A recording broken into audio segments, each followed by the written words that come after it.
clicking the button. 60 frames a second at 1,368 kilobytes per second, which is not huge, but last time we had a few little glitchy technical things, so we're running it a slightly, well, same as last time bitrate, but I might increase it slightly just for the sake of it, because we've got some lovely images this time. Let's make it 2100. Doop doop. Now we're at 16. Hi everyone. Are we actually live, Stuart, or am I talking to nobody except you? I mean, you're great, obviously, but, we want to talk to our audience. Well, the comments are saying the prophets are speaking. Hello. Oh, so, funny. You're on, guys. Oh, we knew we were on. He did too. He clicked the button, so. Yeah, only doesn't happen occasionally. So, you're on, guys. I think you enjoy our little chatter before and after the... Yeah, it's fun to fake like we don't know, but we do. It's just it keeps us entertained, small Yes. stuff. Oh, we've already got 11 likes, so click the like button. Do share this if you want to talk, guys. Hi, Marty from England. Yeah, England. And we're here to talk about episode 2 of Discovery Season 2. I haven't yet watched Orville, so we can't talk about Orville episode 4. I'll watch that Sunday. It's interesting. I watched it right after Discovery. I literally forgot Orville was a thing until 20 minutes before we started recording this morning, because I was so focused. Obviously, all of my morning involves watching it, making notes, getting the pictures ready. Both on the same day is awful, because I can't think about Orville at all. I have no minutes to spare whatsoever. Bit of a shame, but it means I get a separate day. Yeah. Yes. Okay, so you vamp while I share. Wonderful people. All right. Well, welcome everyone. Hopefully you guys enjoyed the episode last night. If you watched, hopefully you also watched our review that we put up earlier today. Yeah, people are saying they loved the episode. Fun episode, really exciting. They mean Orville, but because the lag, that would have been talking about the Orville a moment ago. That's okay. Maybe. That's okay. Weird to see so many people liking Star Trek Discovery. Yes, I agree. Even some of the other channels that usually harp on it were kind of giving it some praise. So, seeing Discovering the Beta Quadrant is painful. I'm sorry. Nah, I disagree. Giorgio, not gorgeous. What? No way it's going to be something interesting like Iconians, though. Is it? I bet it's Burnham. Yeah. Very TOS. Bird of Prey is here. He says Kapla. We love Discovery. Love the episode of Discovery. Orville was okay. Says Jill.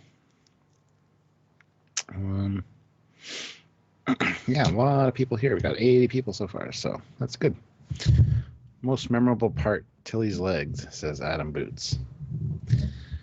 Yeah, kind of running around half naked.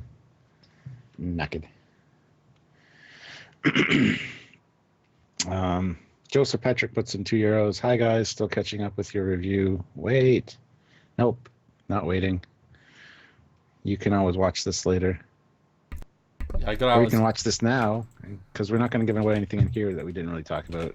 And honestly, I remember last time, because obviously I was editing, and then we actually changed how we talked about things between the two videos, because we're deep dive analysing. It's different to generalizations and without visuals in front of you, so it's definitely a different experience. So you'll get different videos.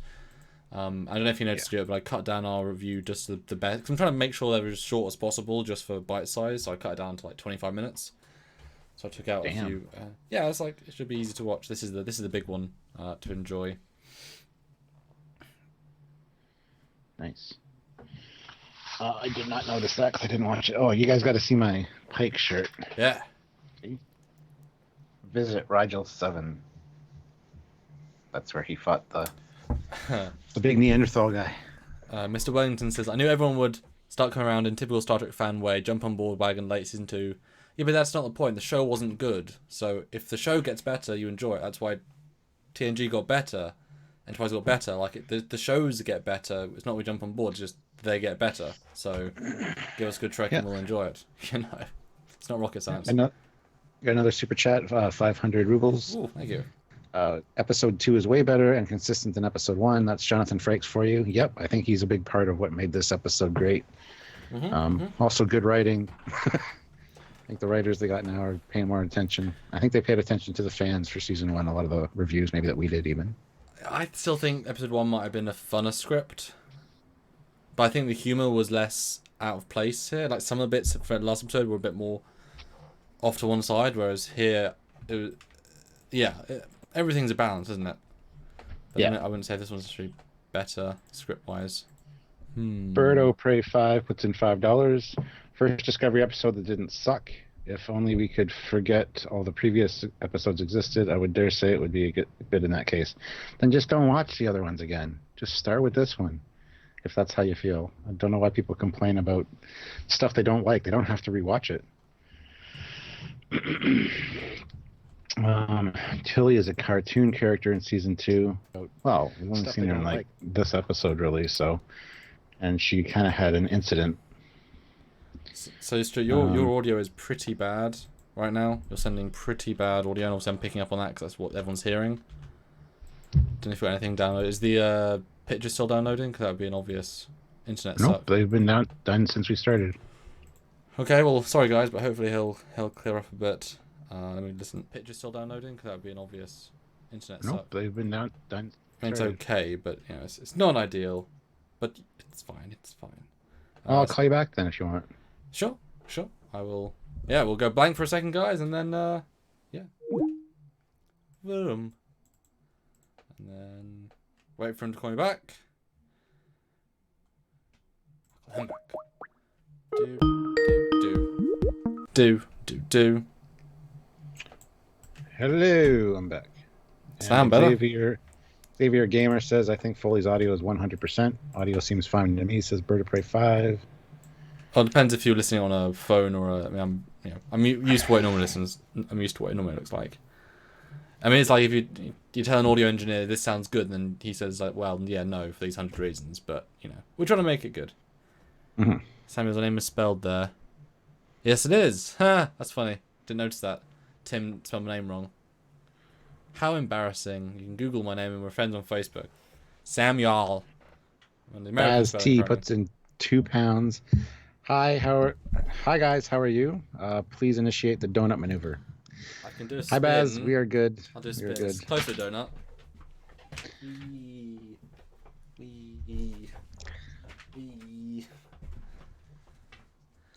I feel like spin and a donut are nothing alike, but that's okay. I tried. I think the donut maneuver line was really good. I think that's something Tom Paris would have said.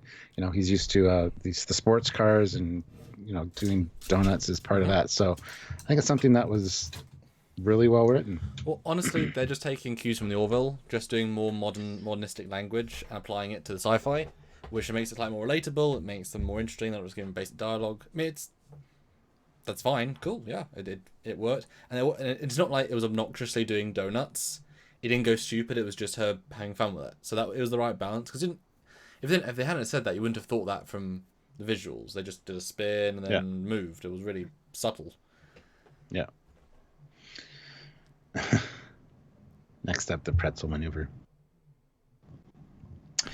All right, so let's just get started with this opening shot. I wrote down great opening shot because they're actually focusing on the ship. They're zooming in. It's bright, even though they're in a cloud. It's bright. It's well lit. It's good CG. And there's more than 3 seconds of ship shots in this whole episode. Thanks for reminding me. I still have digitally lightened every single shot in our edited review because they are still too dark. So let me just up the lighting for all these shots as well, just so you can see them slightly better. I mean, you might as well. They're all a little bit too dark. Yeah, and I don't know if I actually had some notes on this, but yeah, the fact that they've taken the I mean, we know that they want to say that okay, it was deliberate, meant very dark and such, but it only equated to a bad product in the VFX for season 1. It might have been flashy, but it wasn't visually good to look at.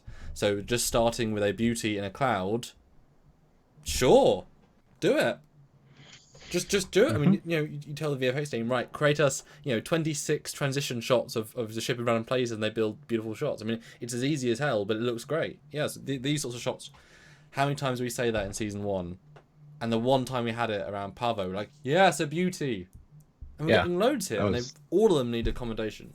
One's a bit weird, but we'll get to that. Yeah. Then, of course, it starts with hearing Spock's personal log from the last episode. And then it's into the ready room. And this is ready room now has been redone, I guess. I don't know if this is the ready room per se or the briefing room, but I think it's the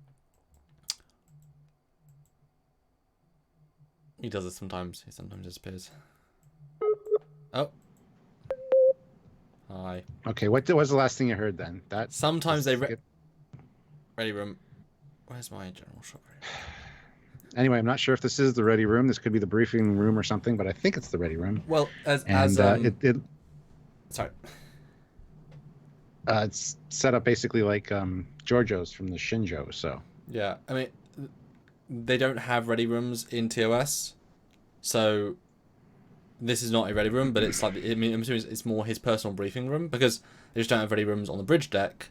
But yeah, why wouldn't you have a personal briefing room lower down somewhere? So it's just it's his version of that. And yeah, right. Well, it's right off the bridge, because in a second they walk from this door to the bridge. So, do they?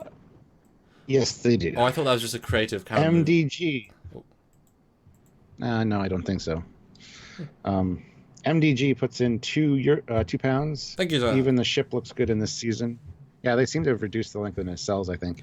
But that's a discussion for another day. And we'll see those pictures later on. I've got lots of the maneuvers.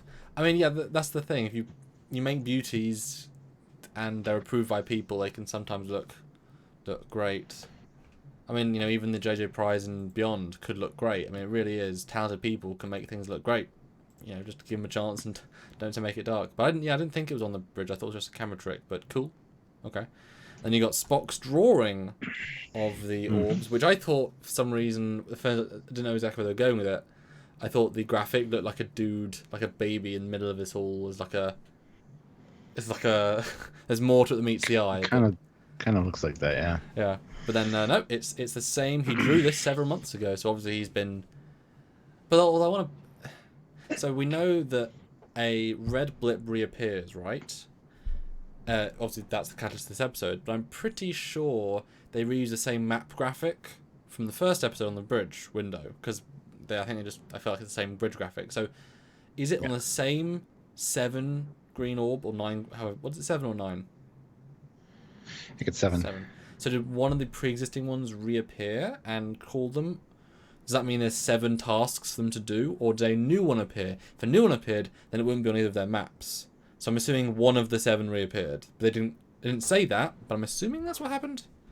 Because ones. I think there was a flash of all 7 at one point, so they got a map of them, yeah. And then they winked out, and then they're reappearing now. Okay, so this is the beta quadrant one, which is hard to tell from this map, but it's one of the further out ones, obviously. Yeah. Just this, of course, is the scene where, this is where we hear that Pike actually knows where Spock is, and he admits that he got admitted to a psychiatric institution. Well, he self-admitted. Voluntarily, and he didn't want to tell his family. Yeah, you meant to, but he asked them not to. Although I think surely the rights to say don't tell them goes away once you've gone crazy. Like you can't think saying that's why you're there. Surely. No, not if you're putting yourself in there. Okay. There's you can say that you don't want people to know. Okay, so I guess they judge. I guess they judge based on how compos mentis they seem. Could be. We also got the backstory of Pike's father, being a science teacher, but also comparative religion. And how it made for an interesting household growing up. So. And someone did comment that they've changed the backstory of the dude's father, but I don't remember. I don't either. I never. Yeah, obviously books and all that, but every book is subject to show overwriting. And obviously now we know the show's overwriting other things, but I didn't get the sense. And I was intrigued by his whole backstory because it's interesting to have a dad that's both. First time I listened to it, I heard it was parents. One was one was another. But you're right, it was the same man. Yeah. So you're teaching science and you're also teaching religion as a thing of the past is quite interesting. I guess understanding both is a pretty well-rounded person. Yeah. Alexander says Pike has the wrong uniform. We just filmed a full episode about that. It'll be coming out soon, talking all about the uniforms, and so just stay tuned for that. But yes. But you're right. Although, I thought you were going to read out Super Chat there. Shall I explain why Super Chats are so important? Because we're 188 people watching. Sure. So Super Chats are a way that you can get your voice heard and your thoughts put across. We love hearing what you think about these episodes. I mean, they are certainly better than last year, and we want to know if you think they are. And if you have a comment, a question, a theory, something just to say, then any amount will do, and that goes directly into the support of this channel, and we sort of live off that, because over 60% of our income is now Super Chats in terms of YouTube, and that's kind of essential. So it is to talk to you, and you know, the chat goes by so quick, we don't see most of them, sort of do, but when they're busy, we don't necessarily, and so, you know, whatever, and it's helpful. So if you can, if you can't, just enjoy, but if you can, please do. So there you go. Absolutely. Yeah, so this is where we find out that there's a red thingy that shows up in the beta quadrant. Is it being followed by a green thingy? No. Did you get it? No. Galaxy Quest. There's a red thingy coming towards the green thingy. Oh. Yeah. Yeah. The way he said it was exactly like him as well. That's funny. Yeah. No, I didn't even think that. Yeah. And here's where we find out that at top speed it would take 150 years to get there, which is cool. Actually, I kind of like that. Gives us a real measurable sense of distance. Now, note, this is something that was hard to see, but I could tell first viewing. If you look, this is what actually Tilly's station was. Yeah. And it's lots and lots of Easter egg stuff. You have 19 unread messages. Yeah, it's all about the. I mean, I knew that's probably what it was going to be, but I was trying to watch the episode. Read Captain's Manual, study for test, get deodorant, make appointment, ask Saru, check with Bryce, and reply to. Wow. So well, I'm wondering, why is she on the bridge? Like, she's a science ensign about spore tech. Why is she in the bridge? I mean, the spore drive isn't even used anymore. I mean, it will be in this episode, but again, Tilly's role in this episode is a bit odd.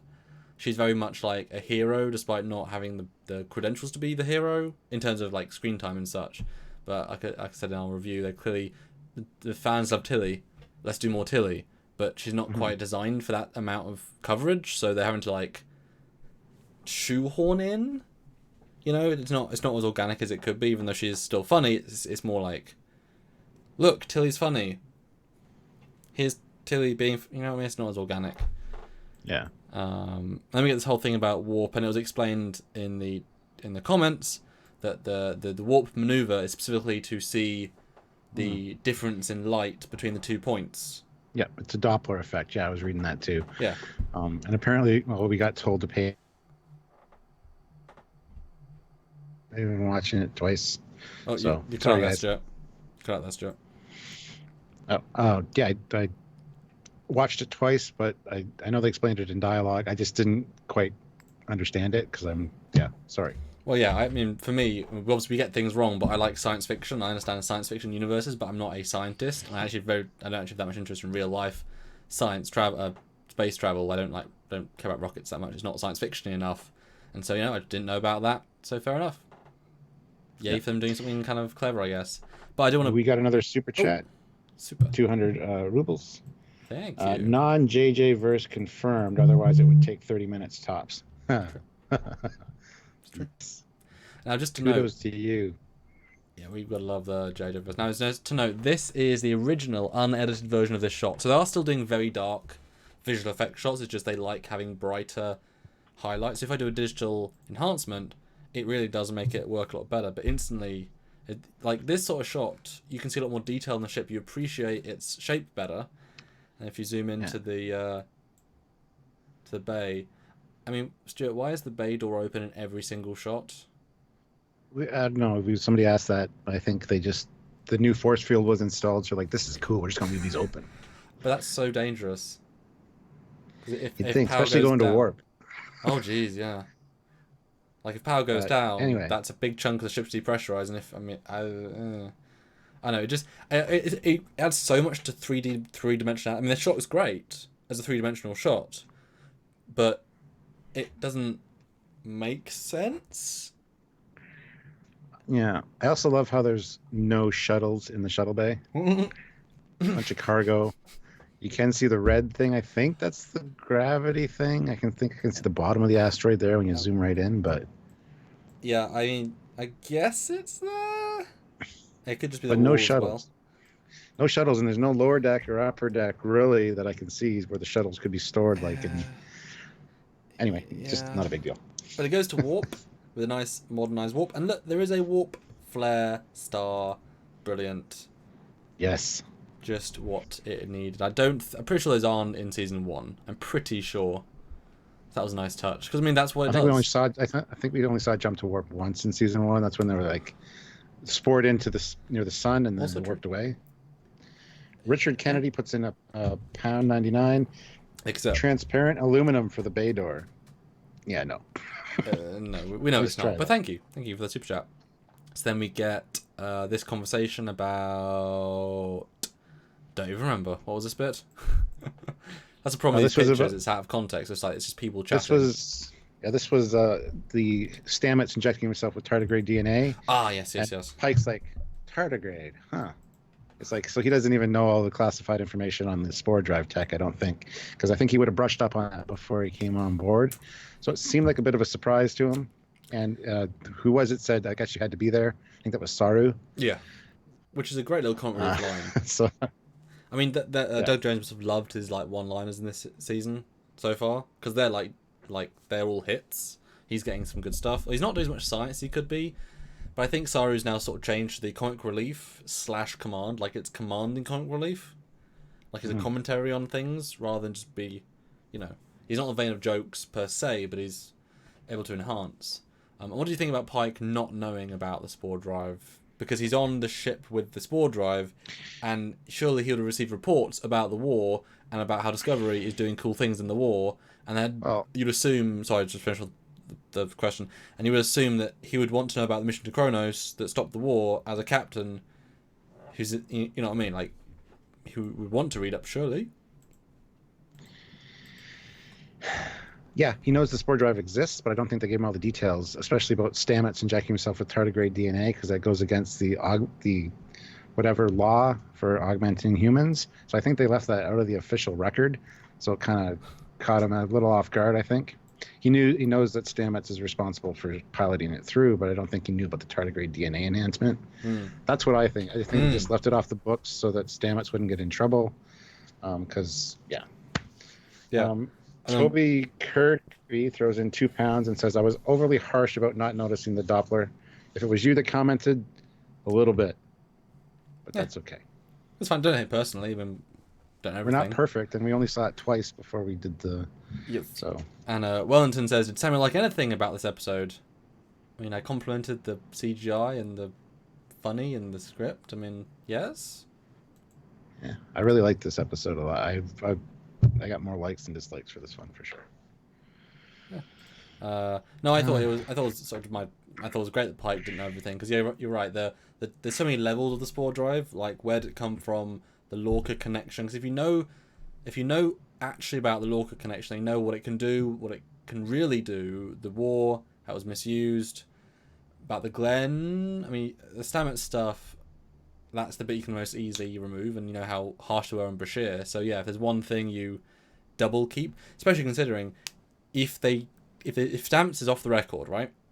Then even if someone steals the Discovery to Spore, they wouldn't know. I mean, they could probably figure out eventually, like Mudd did, but they wouldn't just be able to use it. So that without they wouldn't that key, put Stamets in harm. Stamets wouldn't be in harm's way by being kidnapped or whatever. Yeah. So it removes the key from the record.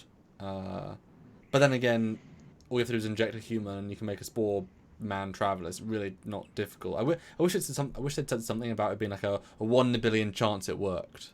Because currently they've got unlimited people they can make spore people, unlimited spores on that planet. So it's a really like, you know what I mean? It's still too powerful. But I like that he was surprised, and the fact that he was able to say, you know, a ship traveling on a giant network of mushrooms. Okay.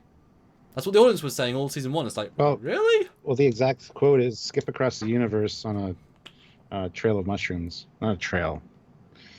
It's good. It's a good line. Because they're obviously going to focus less and less and less. Like, that isn't the point of this season, which is great. It really shouldn't be. But it's like an emergency need maneuver. And I mean, I think going to the Beta Quadrant was fun. It would have almost been cool to enter the Delta Quadrant, like something slightly even more recognizable. That was the only one you could go to that was less well known. But I thought it was and fun. Stefan said the Enterprise was away on its 5-year mission, not enough time to read up before taking command. I don't buy that for a second. No. Not Pike. He's too good a captain for that. He knew all about Lorca's classified file. He had read all that before he came on board. Yep. Something that he needs to do. That's what a good captain would do. And so he's had I don't buy that. And he's had like a week on the ship. And remember, they can do real-time holograms across the galaxy. So therefore, he can get information from across, even if it's just data. And we know he talked to Starfleet even while having no power. So I don't know. He had ample time, ability, and rank. And once he was given command, he'd be given all the files needed. So it's absolutely fine. Absolutely fine. So then... /.-121 puts in £1.99. Thank you. What about when Captain done a nip slip? Just going to shake my head. CJ... Don't get it. With no comment, but thank you. Don't get it. Oh yeah, Beta Quadrant is Excelsior Praxis. Ah. Well, this is far Beta Quadrant. This was... That was not far. Yeah. I mean, Beta Quadrant is basically Klingon zonage, isn't it? I'd have to take a look at a map, but yeah. So next scene, we have Stamets. Just Stamets, really. We have him and Tilly having their Hugh conversation of the episode, but it's real interesting. I mean, that's his one arc currently, but that's. I mean, I said last year he shrugged it off way too easily to the point that the plot couldn't let him have time. That wasn't important for that season. Now, until Hugh comes back, until that thing is revealed, there's nothing for him to do per se. So letting him actually deal with it, So that, I find it a nice scene. I mean, it wasn't a nice scene, but it was a nice, and he's telling Tilly, Tilly's probably one of his best friends if you think about it. Probably. This is the first she's hearing that he talked to Hugh in the network and how he's afraid to go back in because if he sees him, he's not sure what he's going to do. Yeah. I think that might tie in later with something else, but we'll talk about that when we get there. And he said, he's on that plane, I'm on this plane. But yeah, I mean, if he knows that you can be alive in the spore, at what point does he think, screw it, I'll just end it, find a way to go there and be with him? I mean, and I gotta ask at this point, was this an order from Pike for him to do this, or did he voluntarily do it? Because he didn't seem to want to, and I can't see Pike ordering him to do it. Well, I mean, it was an order given in the sense that we need to go there by Spore Tech, but I mean, it wasn't like a direct order, but it was an order of the ship to do a thing that needs Stamets. But I'm sure he just explained the nature of it. I mean, there wasn't any resistance, but I mean, he's still a duty officer, and there's no risk to him. That's fine. I'm fine. They went over that. Not hugely worried about that. Cheap ass vegan save the earth. Put in £2. That's great. That's great. Does Pike have an agenda like Lorca? Oh, highly doubtful. Somebody else said in the comments too that he wasn't given command. He took command of Discovery. That's not how things work.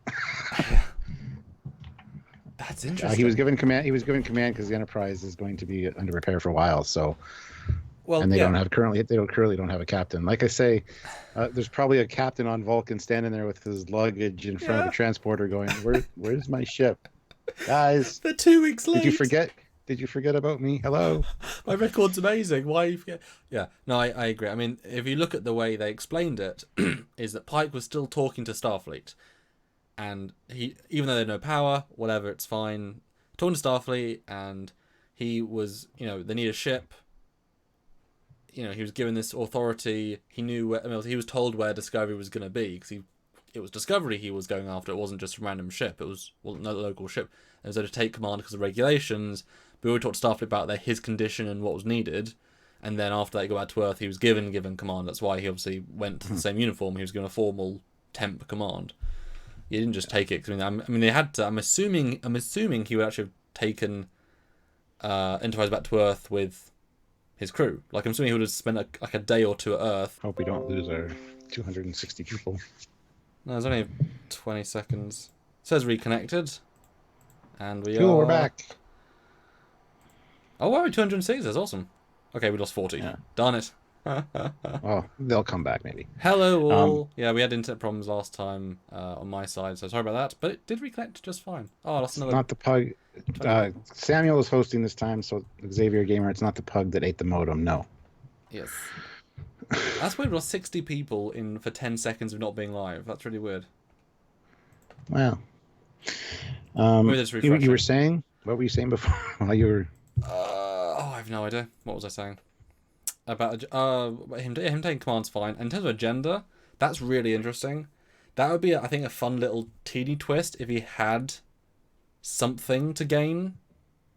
You know, I don't know what, I don't know how, but make him not 100% clean cut. I mean, the objective would still be something positive, but maybe he knew that Burnham was the key to getting through to Spock, and so he made sure of all the ships he could take over to take over Discovery and get close to Burnham, so he could make sure that she gets to Spock. Maybe that's not going to be a huge thing later. I mean that will be resolved pretty quickly.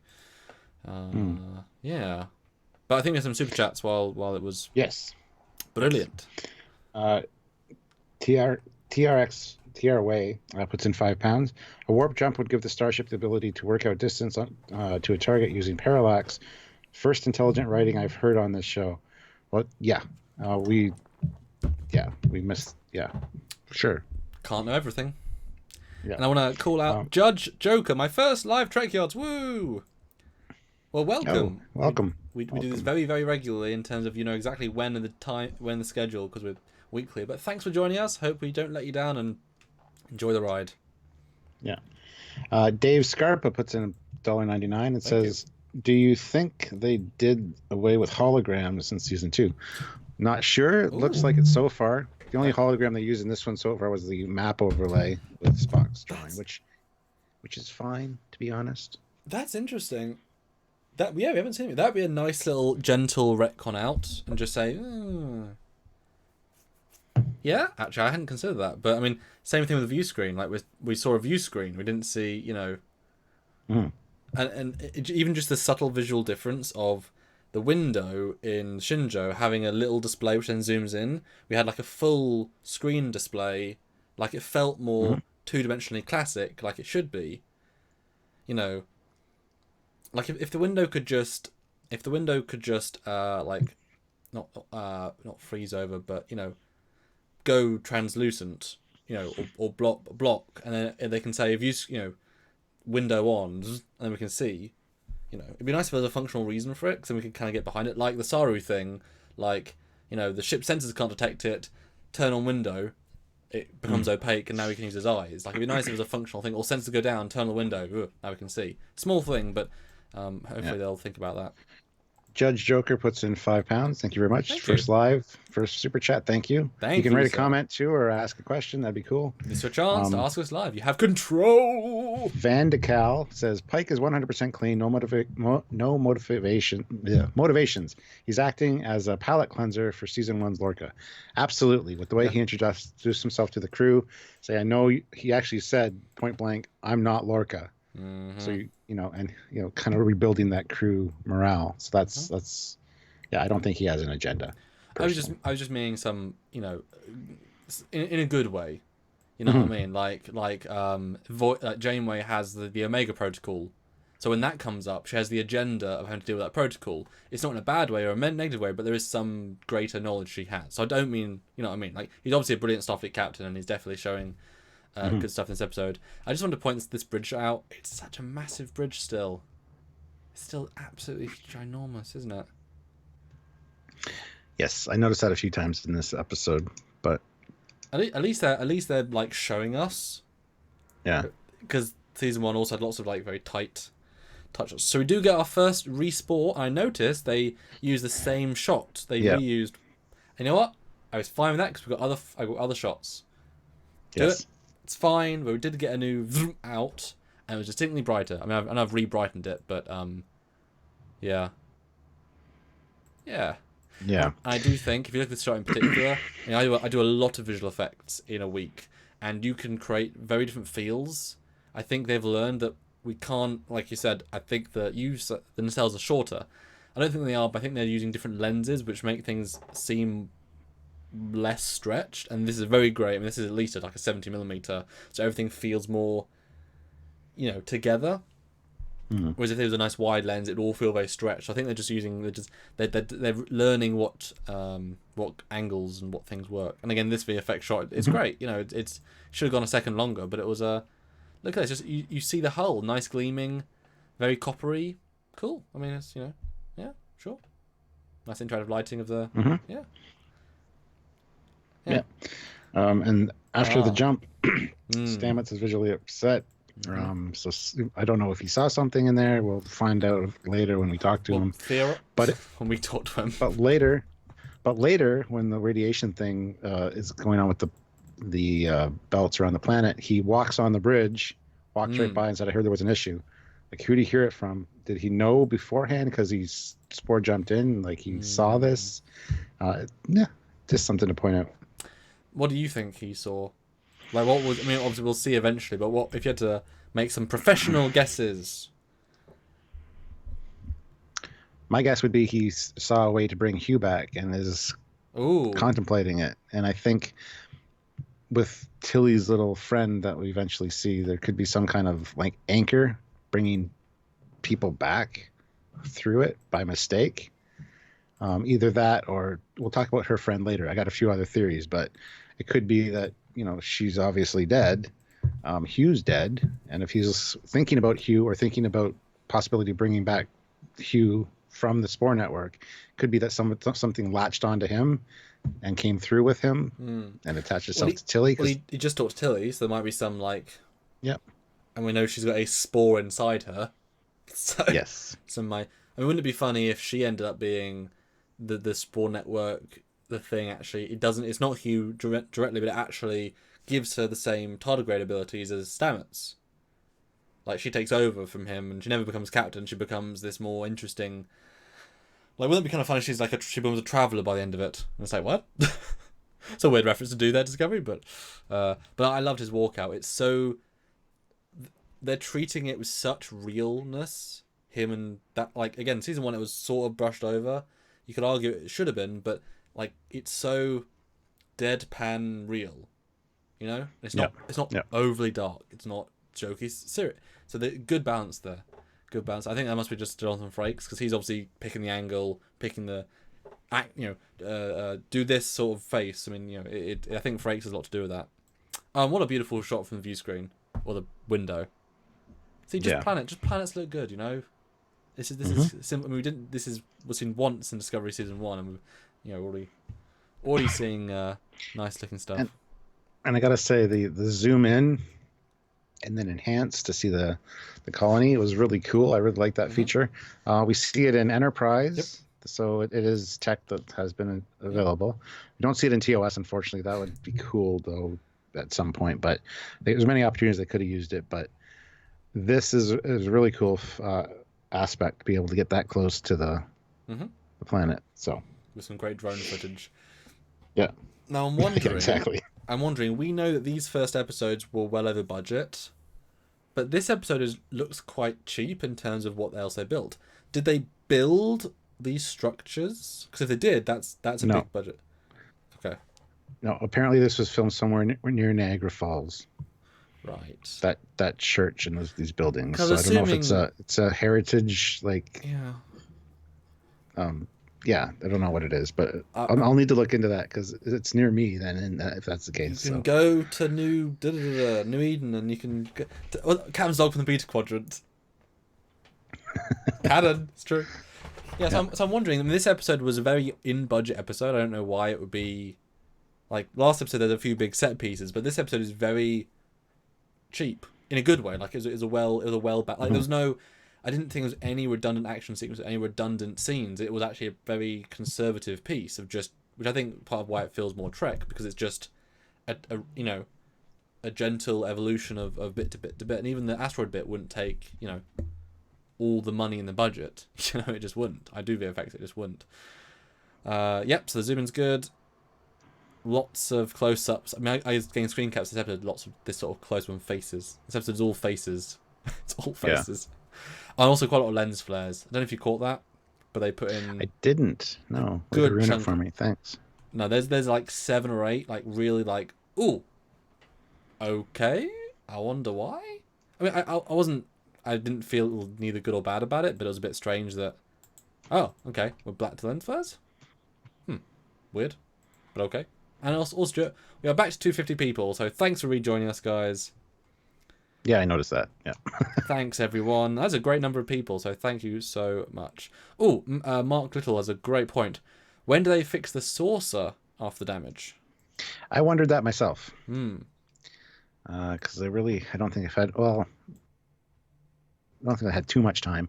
They did have to tow the Enterprise and stuff, so there were some repair crews, but it doesn't seem like they had enough time, in my opinion. So yeah, that's a good question. And obviously, that if they did have enough time, if it's like 2 weeks later, 3 weeks later, then Pike did have enough time to read up on everything and get to know his crew. But yeah, it's one of those things that it's not important anymore, so I guess they forgot. Yeah, I mean, yeah. Back to Ready Room. Now this is something, Stuart, that I knew you'd be happy with. I mentioned this in our video. They revealed a side deck view and a saucer view, which they've obviously designed. So wait for the live. I've tried to find the best screen cap. And there it is, the side view, actual deck layout with turbo lifts. Nice. And a saucer view. So you can easily reverse engineer that into something.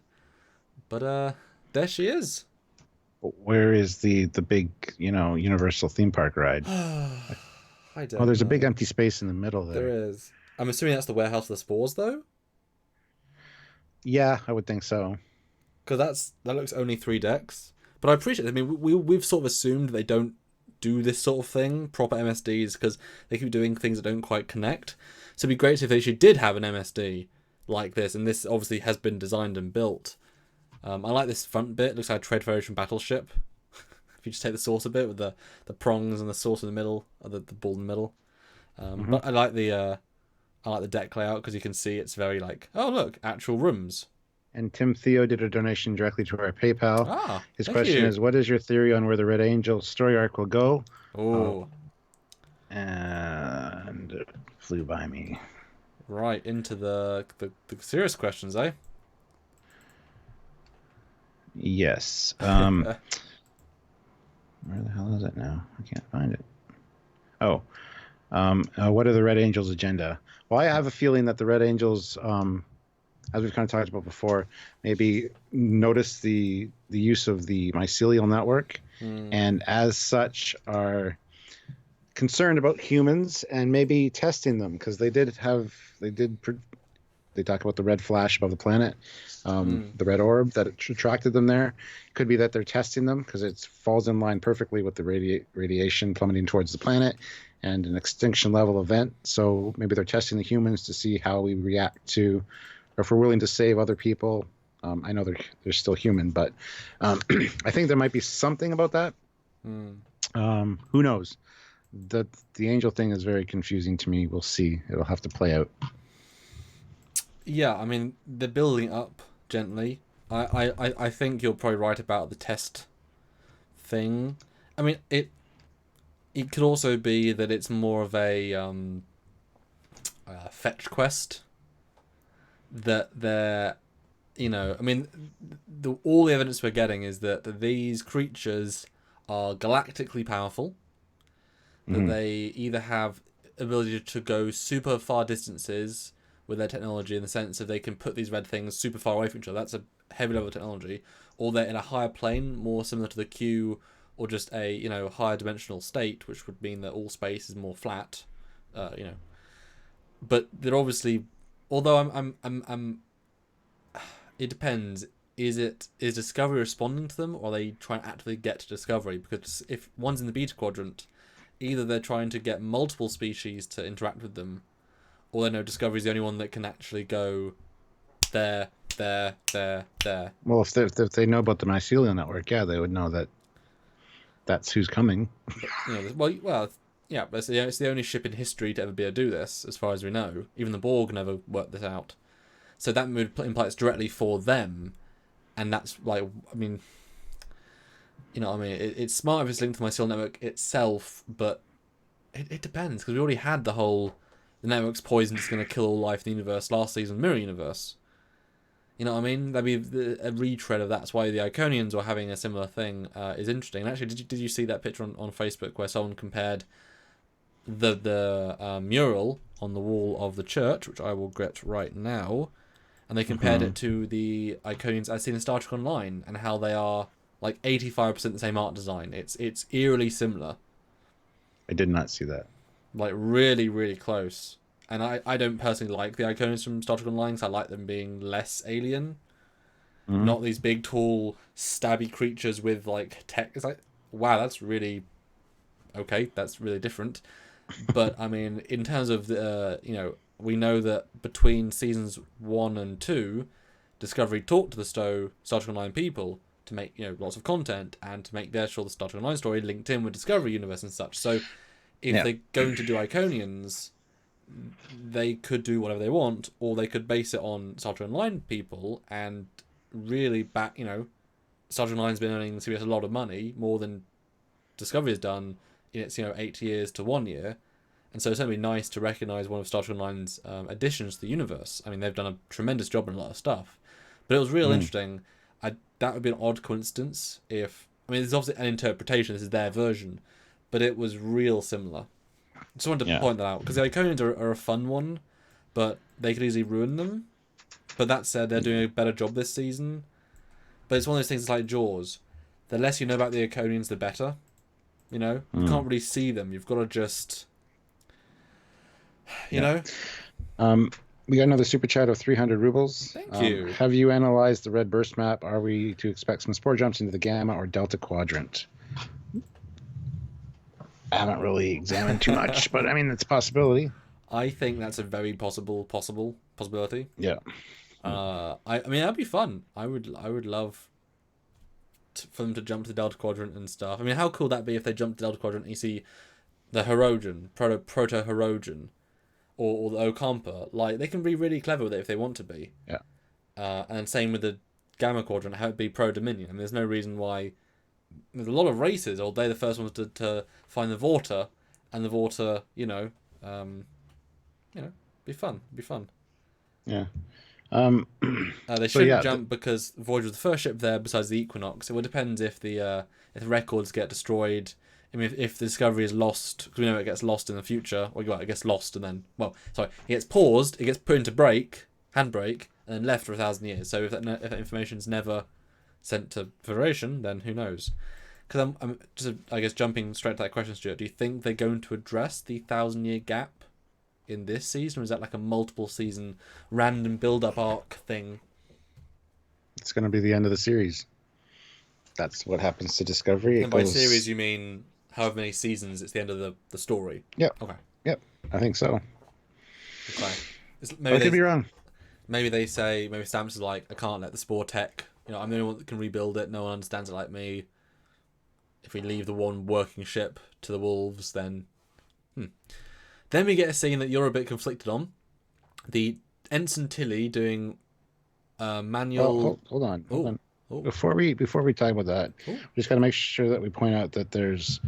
They talk about World War III, how 600 million dead during World War III. Do we skip? We skipped that, didn't we? Yes. Sorry. 2054, and how the signal had been broadcasting for 200 years, which is fine.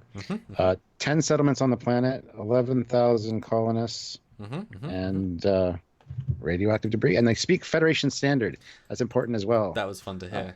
Yeah. Sorry, I forgot all the stuff from that scene. Yeah, that's a good scene. I loved hearing that sort of canon stuff. Third World War. Is that because that world? The Third World War is different to the Eugenics War. The Eugenics War is in the 90s. The Third World War is the pre-Zephyr Cochrane. Yes. Yeah. It's nice to link. The Eugenics War is 1996. Yeah, it's nice to link. Yeah, 3 years after I was born, I really had a shitty childhood. It was good to hear, and I do like this concept of. It's basically what Amelia Earhart and those guys had. They just got plucked out of. Wouldn't that be interesting if they're just the 33 aliens, 37s? They took out Amelia Earhart. They took all these people, but just took a church. What a reveal! It's for a bad Voyager episode. Is the same people. Yeah. I don't know. David Scarpa puts in $1.99. Thank you, David. Could Red Angels be Discovery's wormhole prophets? Well, do you mean literally the wormhole prophets, or do you mean like their equivalent of a super powerful race? I think they're equivalent because he says Discovery's wormhole prophets. Yes. Yeah. Yeah. I mean, yeah. It kind of, if the what's his name from Voyager, the first episode of Voyager, the caretaker. If they were in it more, because that race is really powerful as well, and that can take a ship across the galaxy without any real challenge. So there is lots of races that can do this. I mean, Q can do this in an instant. You know, this is not technology like this is very possible. But I'm certainly intrigued. Like, do you think it'll be a old foe? Do you think it'll be a reference like an Iconian or a Preserver? Or do you think it'll be something new they've created? If you had to call it.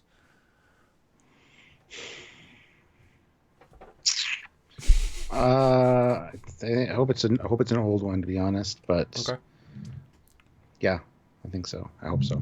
I get that. I think they'll probably go new just because then they can copyright it. They can discoverize it. And to be fair, they would have to pay licensing rights to whoever wrote the Iconian episode or Preserver episode, and those rights are tricky and such. So they'll probably just invent something. It's basically the same, just different. Just for those. Yeah. I mean, can you imagine how much they paid to get the Tribble? You know, ensure that could be in it. DSBD puts in $2 Here. And team meetings. Yeah, we're not sure if it's the ready room. Probably more of a briefing room. Yeah. Maybe on deck too. I do like it's got like a skylight almost like. I think that's just cool paneling to create color because it is. It's a very copper room. Like it's really like this is the Discovery's paint scheme, which a lot of the rooms don't have. And yeah, it's a good looking room. It's and different windows. They're not the same windows, so you actually could find where it is in the ship because the ship hasn't got these windows much. Mm-hmm. Yeah, it's good. It's good. Yeah, I like it. It's a good addition to the ship, and I think something that TOS really needed is kind of like a ready room. We only had the briefing room really in the Enterprise. So but it's kind of cool if this was like a combo briefing room in his office, because who's gonna have the most briefings? The captain. So, you know. But yeah, so then we jump to the scene in the. I still love the fact this shuttle bay is a CG set. I still love that. Like it's a really nicely done digital set. Like obviously there's pieces that are real, but it's like 90% set extension. I love that. Yeah, that's great. Yeah, that's really good. One thing I do want to mention before we talk about the scene, sure, again, is General Order 1. How it's it's referred to as General Order 1, not the Prime Directive. That's why really is that important though? Because they never really mentioned the Prime Directive in TOS. It's called General Order 1 when they do talk about it. So, which essentially is obviously the same thing, but just the reference, especially this point in history, to just being General Order 1, I really appreciate that. I thought they were going to mess it up during the course of the episode. It wouldn't have been a huge deal, but it was just a nice little, adhering to canon. So I thought that was great. Just wanted to point that out. Well, it's the exact same attention to detail as in Star Trek Beyond, having the ship having phase cannons, and it's like, oh, cool. Small things, but it's where that research comes in. It's like in the script they're like, oh yeah, well, Prime Directive. Oh, it's 2S. They call it this. Nice. Mm-hmm. It's a good reference. Thank you, Google. Yeah. Okay, now the tele scene. Thoughts? Yes. I was not impressed. Well, first of all, she's doing this by herself, with no one around. There's one scene where the computer's like, please don't do that. And Tilly gives this whole spew of exposition. Like, who are you talking to? Are you talking to yourself? You're talking to the computer? The computer doesn't care that you need to do this for Stamets. It would have been better if somebody was a lower rank, maybe, but there are none. A friend of hers. Another ensign is there. Another ensign is there that can say, what are you doing? And then that exposition would make sense. Yeah. But that was just exposition for exposition's sake, and I hated that line. Plus, she's in the command training program now. She's doing this by herself. Later, when Saru comes in to talk to her, she's like, is this going to get me kicked out? He's like, no, you're the youngest candidate, blah, blah, blah. But what happened in Runaway? She's in the command training program in Runaway as well. Chronologically, we don't know where that falls here. But even there, she harbors a fugitive on board the ship, doesn't report important fugitive. Real important. Doesn't report alien activity. So is she really good for the command training program? Is kind of the question. Uh, anyway, that's this scene summed up for me. It's annoying. I agree. But I just want before I forget it, I want to point out one great and bad. Again, little discovery, great and bad, and it skips a little bit. But someone talked about sound design in the chat. They use the TNG diddle for the Captain Ready Room or mess hall thing later on when Burnham's trying to say hi. I'm like, oh, it's great to hear, but let it be in the TNG era. Don't make all ringers for all ships be the same for 100 years. It's like, make a variant of it at least. It's cool. They use the same sound effect, but it's like using Defiant, Red Alert. It's like, Yeah. But, Yeah, and I got to say the sound effects for these Discovery episodes, even through season 1, are pretty much spot on. A lot of great TOS sound effects. So, Daniel. Sorry. That's fine. Daniel Hens puts in 5, I think, Swiss francs. I'll Google. Classic storytelling, A plots and B plots are back. Yes, and that's very important in Star Trek. And you're right, Swiss. Good job. Thanks, man. Appreciate it. Joseph Petrick puts in €2. Disco food dispensers are chatty too. Yeah, they kind of are. The computer's very smart in Discovery. It's well, it becomes sentient at one point, don't you know? It's true. It's true, and likes to dance. Yes. But on this scene though, again, the chief engineer, like, okay, who is Tilly's superior officer? Which division is she in? Surely. Engineering. She's engineering. I would assume. Yeah. So why isn't chief engineer like he or she would be pissed off? Wouldn't they like? Not, they can't demote her, but this sort of action. I mean, a little drop breaks a thing. If this thing crashes down, the ship's gone. Like, it's gonna crash through the ship, cause like go through the chasm of the ship. I mean, this is really dangerous, and she obviously doesn't know what she's doing. She knows what she's doing, but not what it'll do to the rock per se. She's very lucky, and yet she still gets blasted. She doesn't like the chief engineer should really like put her in the not in the brig, but restricted to quarters. Like they treat her like the chief engineer, but she's one of the lowest ranking. She is by definition the lowest ranking engineering officer in the ship. Like, you know what I mean? Like, she hasn't got the sort of authority. She's really she's kirking this. She's doing whatever she wants, irrespective of rank, position, time, effort. And why is this man not stopping her? It's like, I don't know. Come on, she's an ensign. Well, she probably assumes she has authority to do this, probably or permission. Stamets and Saru seem to be her supervisor. They're saying Tilly works under Stamets, doesn't she? Yeah, but Stamets is leaving the ship. Stamets technically doesn't have a position on the ship right now because once he gets to Vulcan, he's taking his teaching gigs. So he's kind of just there for the ride right now. Because obviously she was under Stamets, but Stamets was the spore drive technician. And Stamets is not chief engineer. Marty said Stamets is chief engineer. Yeah. He's not. So Stamets was the spore tech. Yeah, so now the spore drive is no longer a thing. That division is no longer a thing. So now she's been reassigned to other things. So no, and like I said, Stamets is retiring, and Saru is in charge of everybody. So yeah, division head. I love we're actually in the Doctor though, the chief medical officer. She's now been in 3 episodes, I think. Does she have a name? No, but she's the Doctor now, and I think she's chief Doctor. It's nice to see the chief Doctor. It'd be nice to see the chief engineer. Someone said we probably saw him in a previous episode, and they got shot. Or that was the Doctor, previous Doctor. Although I guess it wasn't necessarily a shot because it was a reset time thing. I don't know. But yeah, again, Tilly is really like, they're treating her like she's the hero that the story needs her to be, but she has not got the authority to do any of this stuff, and they really need to like just because she's in the command program gives her no special privileges. It actually makes her under more scrutiny. Like if you fail that, you're gonna have a reprimand on your record. You know what I mean? It's the opposite. So I don't like how she's. It's just they're not writing her organically, and while she's still fun, she's not as good as she was in season 1. I'm sad to see. Although I do like her gravity gun, which is what it is. It's just from Half-Life. Okay. But lasering a piece and then it destroys a thing. It's weird. And then she gets a piece of rock and then it energy vises her into the. Why do you think it energy vises her and? Could be related to the spore that's in her. the green spore, gets attracted to her somehow. That's why she gets shot across. Could also be one of the reasons that her friend shows up later, because it's the radiation from the dark matter is affecting the spore. Perhaps, I don't know. We'll have to wait and see. But lots of theories as far as that goes. Is yeah. And it's funny how many people think Stamets is chief engineer. I felt he's you guys definitely not. I felt you guys also thought that was main engineering, despite it not being main engineering. They call it out the first time you see it. It's not main engineering. And yes, enlisted personnel can be in engineering, but she's still the lowest rank. They're unlisted. It's not a rank. It's a position. I don't think unlisted people are going to be on the most secret ship in the Federation. Probably not going to give that. They're probably going to at least make sure ensigns are in the ship. You know, it's not the same sort of ship as everything else. Yeah, and Dan 23, you're right. TNG had a bunch of chief engineers before Geordi got the job. Mm-hmm. Yeah. There was a lady. There was a big guy with a beard. Guy. Yeah.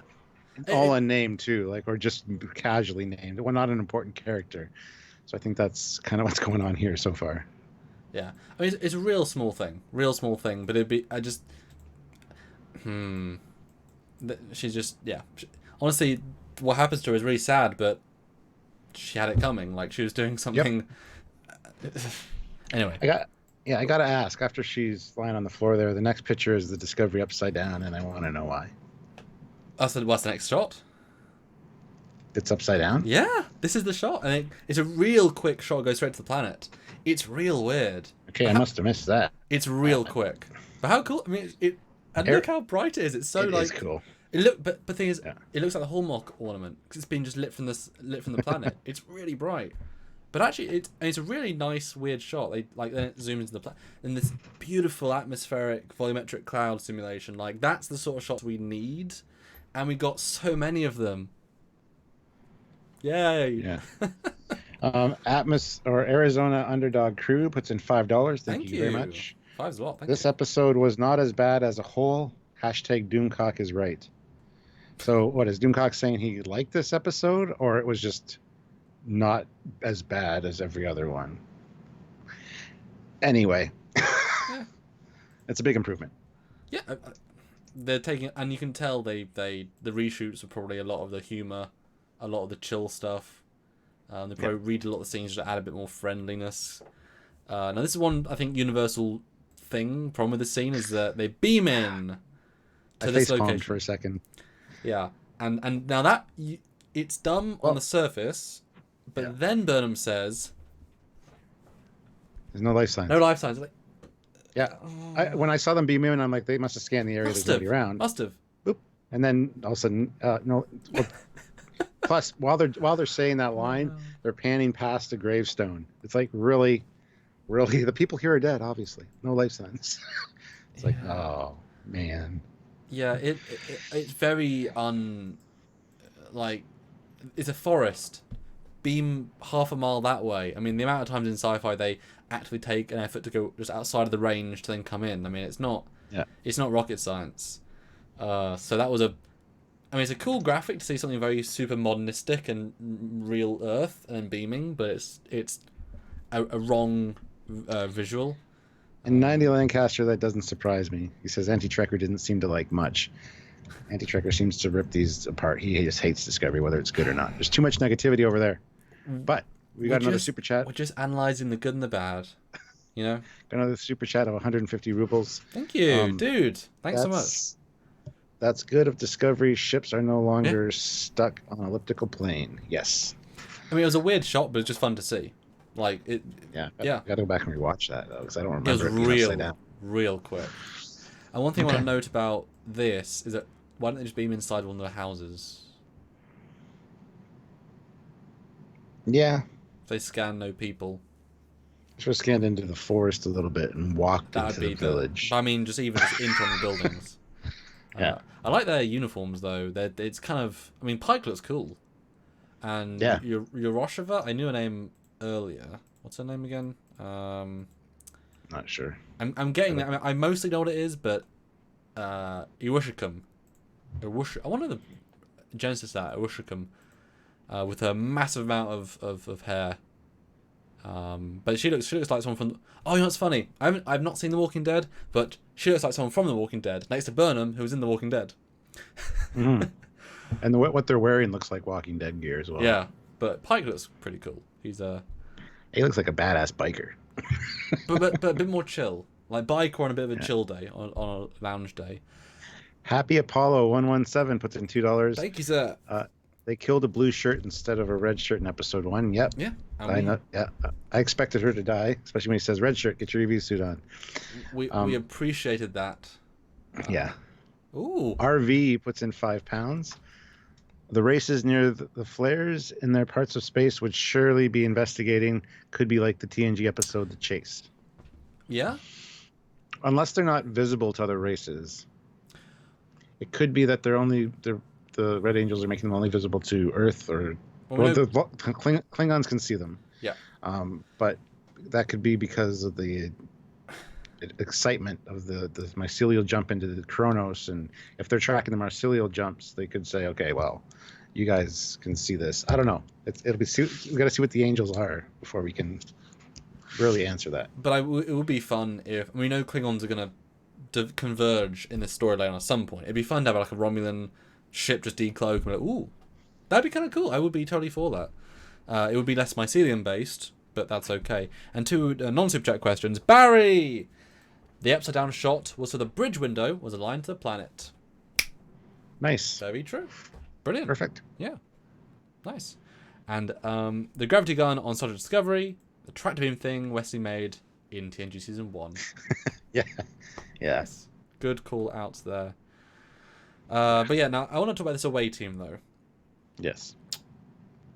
Why is it this away team? We know why Washington is there, because she lived, and you said you knew what the word meant. She was a Luddite collective, which Luddites are non-technological. Okay. They're not good with technology, or they don't embrace technology. So she can blend in better, which is okay. Good, great. That's you bring in an expert. Pike.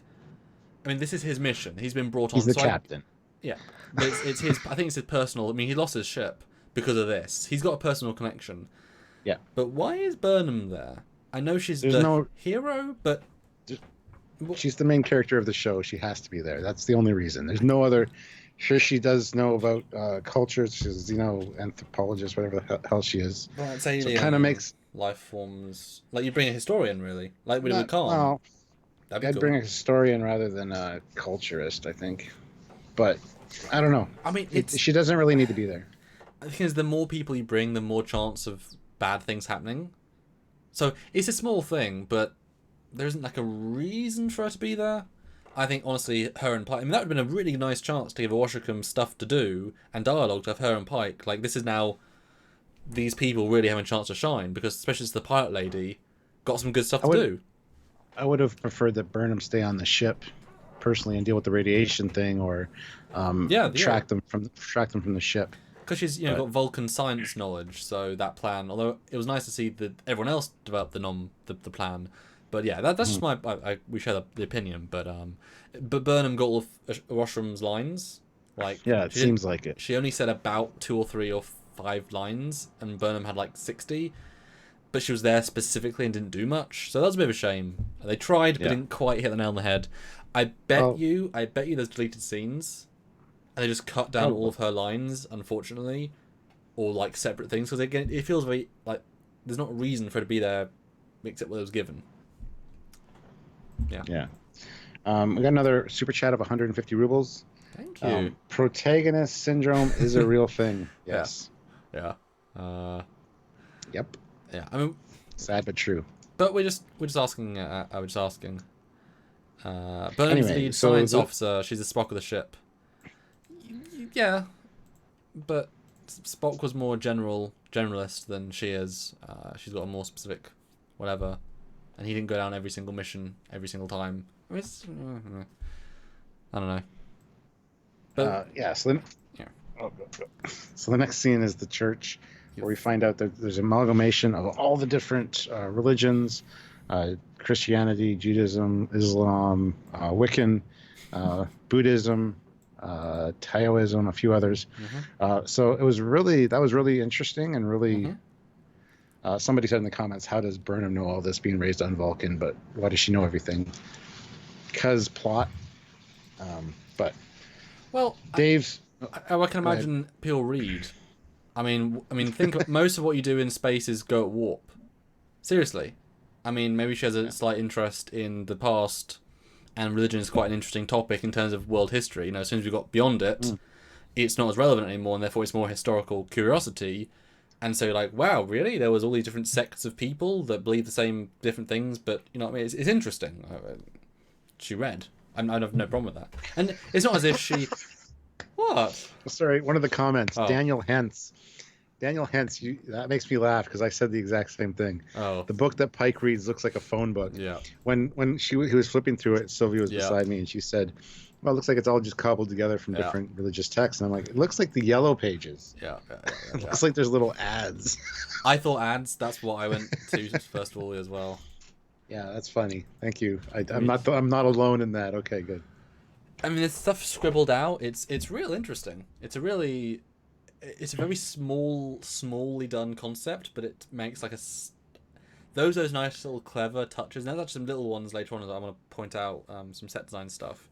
But yeah, certainly that's pretty fun. But though, to be fair, back to the religion thing for a second, Burnham didn't say much. Like, it's not as if she was spouting everything about everything. She just gave us the basic, look, here's the 9 symbols, I recognize them. Like, you know what I mean? She wasn't all knowledgeable. She was just the exposition. There's a lot of people saying exposition in this episode. It's very like, it. For example, they show us the stained glass, but they could have shown it to us more and told us less for a better time. That bounces a bit like 50-50. It should have been like 75-25 because they put the money into building all these different like stained glass looking graphic things. They look great. Yeah. We didn't quite. You know, I mean, the war stuff they focused on, but the rest of it was kind of like, give us a few seconds to process. You know what makes me sad? Cancer. Yes. No, the fact that we're an hour and 12 minutes into this, and I'm still on my first page of notes, and I still have a page and a half to go. So we should probably start swinging for the fences as and long power as through this. you guys keep supporting us via super chats, we'll keep talking. More or less. Yeah. I know there's a lot of very small things in this episode. Like, there's not much big stuff. There's a lot of small stuff. It's like when we talked about sub episode, it wasn't much, but when we're into visuals, there's quite a lot of little things. But yeah, the Red Angel, a Red Angel is on the wall. Stained glass looks cool, and then we get introduced to the new character, the man dude, whose name is Joshua, which is obviously a Bible-y name. He plays it very odd, but I like his like weird, like his whole life is a weird like dichotomy of I don't know what I want to do with myself because I can't do what I want to do. I can't do anything that is my potential. It frustrates me, so I like his like very odd acting. And here we learn that the whole church and everyone in it was scooped up and brought to this planet. Another exposition scene. Yeah. She's telling the story, and we talked about this earlier in our other review. I don't know if you kept it in, but how, and this is the trope in Star Trek. You know, we're from the north, or we're from this colony. I love that bit. Such and such province. I thought that was great. So tell us the history of our planet because we're stupid. Yeah. But yeah, again, they have to do that to kind of get that across to the audience. There's got to be some way to do it. So. And to be fair, if they done it in flashbacks, it would have wasted money. So at least they didn't spend money they didn't need to. So I really appreciate that. Oh, and someone says a great reference, All Hail the Kelly. Orville season 1. Yes. So that was a good stained glass window. And this was a good scene. I like this whole thing. I like their explanation. I apparently his name was Jacob, not Joshua. Sorry. Oh. Why did I say Joshua? Oh, this is one thing I don't want to bring up. This still I've got now. So they specifically call out that things aren't working, they have no technology, and Discovery detects no technology. That's important. But in this shot, candles and what are pretty visibly, obviously, lanterns that are electrically powered, because that's sort of full light. Like, we've got several lanterns in the house that are candle-driven, and they flicker. The way, I mean, there's obviously LED-style things in production design, and also Jacob? Yeah, it's Jacob. Yeah. It is written Joshua at one point and then Jacob in the rest of my notes, so I apologize. in his underground like bit, there's clearly a lantern which is clearly powered by electricity. So they still have several power packs. But they're probably so small that's why they weren't detected. Yeah. But I'm reaching there, but it would have been nice if we're detecting very faint, small thing, but they clearly do still have technology. It's just, so I do kind of like that, but it was the context they gave us was a little bit off to what we see, but super minimal. I just noticed it as pretty blatantly. Like, they've got lanterns still. Rowan says there's an iPhone on a table in a later damn part. it! That was what I was going to mention. Damn it! That's a spoiler. Yeah, but it's probably dead and not being able to be recharged. So it's not. I was going to show Stuart and be like, "Did you notice this?" Damn it! But I like Pike in the scene. He's just so interested. He's just so interested because he's not. In the last episode, they tell us that he flunked. His one thing was astrophysics, so he's not the same scientifically minded captain that you might expect. And so I like the fact that his childhood was brought up with science and religion and understanding them both. Oh, hello. Yeah, we got 3 super chats. Can I finish my point? Yes. So therefore, this is like he's in this modern century, he doesn't see religion much, if ever. And obviously, alien cultures are religion, but they're not his religion. That's not his knowledge. So he's actually learning. This is his childhood amalgamated, and you can imagine the scenes that we didn't see of him talking to her and learning, like little bits. But so he's clearly very interested. And I get that more from this shot. But yay, more super chats. Thanks, guys. Yeah. Dave Scarpa puts in $1.99 and says, "Awesome. What if the whole season is a Telosian illusion? That'd be that'd be interesting." Yeah, he's still in the menagerie. Well, no, they did mention. Remember that they're the Telosians in some form make an appearance. Ooh. Don't do that to us. But what if they created the red things and fooled things? Oh, that's interesting. Theozenosaurus puts in $2. As long as the computer called the Captain Deer. In TOS, it's like, thank you, dear. Yeah. Computed and recorded, dear. Dear. Yeah. Another 700 rubles. I was expecting some creepy scene with evil cultists. Genuinely glad my expectations were subverted. As was I. When I saw the church and I saw the guy come in and you're not toiling in the fields, it's like, oh shit. This is classic TOS. They're going to get like tied up and like, tortured or whatever. Yeah. And then seeing the devil basically iconic, in the window, the red angel. Yeah. No, I agree. Sorry, what? I just forgot. I was agreeing with what you said, and I forgot what you just said. What did you say? About how they're expecting like cultists, evil cultists instead of. That's like usually religion equates to that. Anybody that's different is like, yeah. Well, that's the same as the red shirt dying. It's like, you expect it to be more, like they didn't waste time by giving us oh no, these are outsiders. We're gonna string them up, and oh look, the religious people are a bit weird.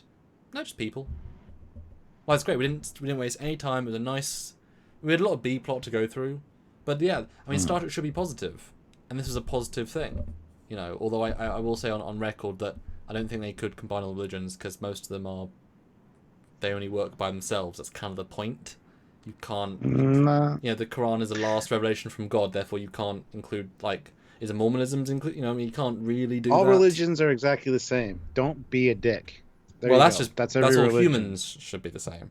But these people were really reaching, try and combine them together. But good they did. Well, they'd have to. They were forced into it. They would have to come up with something. So. But I like that though. Most of the people in that timeline wouldn't have that same reaction. But these were churchgoers, so these are the most religious in a time where religions are getting less. So obviously they're gonna. Not necessarily churchgoers. I mean. Well, that's the impression I got. If they're all getting nuked, they're like last congregation before Doomsday.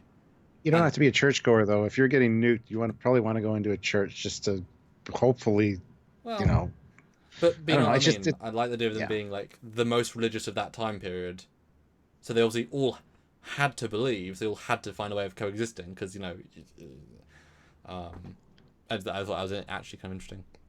And then we get Tilly waking up with her friend who has an interesting face, interesting accent, interesting performance. Clearly, something's going on. And I called it from the first second. Like, Yep. So did Sylvia and I. It's like that's got to be in her imagination, or it's because it's from the concussion or something, or yeah. Well, I think they also do have her speak in a higher pitch than the first. The first line is higher pitch, then it goes to a normal voice, which is similar to the kid's voice, which is a small hint. But it's a classic thing of, no other characters respond to them. But they're still there, but no other characters respond to them. And again, a lot of Tilly. Like, a lot of, a lot of Tilly in this episode. I love how, like, Saru kind of lays down the law here, but... Yeah. Well, she did a bad thing. She did the wrong thing. This is where we learn about the dark matter navigational interface. Which, do you want to talk about that? Because you mentioned it earlier. What? Oh, somebody asked what was the age of this person's death when Jill asked. She was born in 2236 and died in 2252. So that's just before the war? No, 2252 is 200 years after the war. What? What do you mean? No, her friend. Yeah. What? Wait, go that again, sorry? Tilly's friend was born April 30th, 2236 and died June 9th, 2252. No, the Klingon War they just had. Oh, yeah, That's a few years before the Klingon War was like 2257 or something, 56. So it's like a few years. Like, she didn't die in the war. I thought it'd be kind of a nice connection. But, no. But no. Okay, so what they were implying from episode 1 was that the dark matter could power the spore drive, and it had a slight connection to it, which meant that it would integrate well in the process, because the spore drive is organic partially. But then she explicitly said, "I want to use it to build this connector computer piece to help steer." Problem being, that's not how the spore drive works. It's explicitly explained. We know exactly how it works. The tardigrade, because they could do spore jumps without a tardigrade. Both ships could, but they could go only within the same local vicinity of a few, that star system, which means you could, move, but you couldn't navigate. That was the problem. The technology works, but not with a navigator. So the tardigrade was a way of, it connects to the drive, connects to mycelium, and the entity sees the network in its head, and its conscious thought, it decides where to go. Stamets took that role, he decides where it goes. That's why it's very useful. He's a crew member that's on their side. So he's a supercomputer that controls navigation. That was the whole point. I don't buy it for 1 second they could build a dark matter could organically integrate with spores and allow them to control where they went. We know the computer cannot make those calculations, at least for big numbers. Now I'm assuming they're just meaning we can use the tech for short jumps that are safe and mapped. Like, we have to pre-map them, which is something very useful. Earth to Vulcan, it's pre-mapped. That's really cool. Without a Stamets. So more like a transporter effect rather than a warp effect. It can't be used to explore, but it can be used to travel. But it's a really weirdly framed piece of, that's not at all what it could do in that context. What do you think? Or am I off base? I think you're thinking it looking way too far into it, but I agree with you that it needs the human brain as a supercomputer to make it work. Yeah. But I do like your idea of having like the simple jumps around our quadrant that we know being very easy to do by the computer. Yeah, that's fine. Or like Stamets maps them first, and then those coordinates are now plugged in. I mean, there's ways around that, but it seemed the important bit was the Stamets brain bit, not the power or the tech. Someone says, didn't the doctor respond to the unknown person? No, did not. They were very careful not to. Yeah, she was standing there and she just kind of backed away as they came in. Yeah. They walked right by her. It's classic framing for that sort of, they're there but not there. It's like they're in frame but they just sort of move away. But I do like the Doctor. Every other line the Doctor has, she's fun. So I like the Doctor. That's where we learned that Saru learned over 90 different Federation languages. So he's basically the C-3PO of the Discovery universe. I am fluent in over 90 forms of Federation communication. Does that mean he can speak? Does that mean he might have learned Klingon as well, just to be a really good student? So I would assume so. Would that be great? Doug Jones may have saying, "Duck, duck, duck, duck." It's like, Jesus. So he can speak Vulcan, and that's cool. Yeah. That'd be cool to see him speak to Sarek next time in Vulcan. That'd be fun. Yeah, next scene on the bridge is where we find out that there's ionized radiation moving towards the planet, which would cause an extinction level event. And then Stamets strolls by. I heard there was a problem. Again, did he know because he jumped there and he saw it in the network? Who knows? But it just seemed like an odd thing. Well, we know he can sort of see the future. Yes. Time is a bit wibbly wobbly. So I'm... That wasn't even intentional. Yeah, I thought that was a nice little foreshadowing. That he's seen how this plays out and he can help. I like that. And Saru's kind of like, maybe we were brought here to stop this event. Yeah. You know, nothing's going to go bad on Discovery's watch. We're going to do this. We've got an hour. Yeah. And I you didn't need another ticking clock, another death element, but it links in with the last one. Although they did specifically say last week that because the Discovery jumped in, it changed the gravimetrics, which caused it to go into the thing. It would have been fine without it. So it would have been interesting if they'd said the jump had caused a magnetic thing. So one was caused, one was coincidence. Although I don't think we can think anything else apart from intentional. You know, although someone said in one of the many posts, you know, you read, if the Red Angel saved these people once, would they have done it again if Discovery hadn't have been able to save them?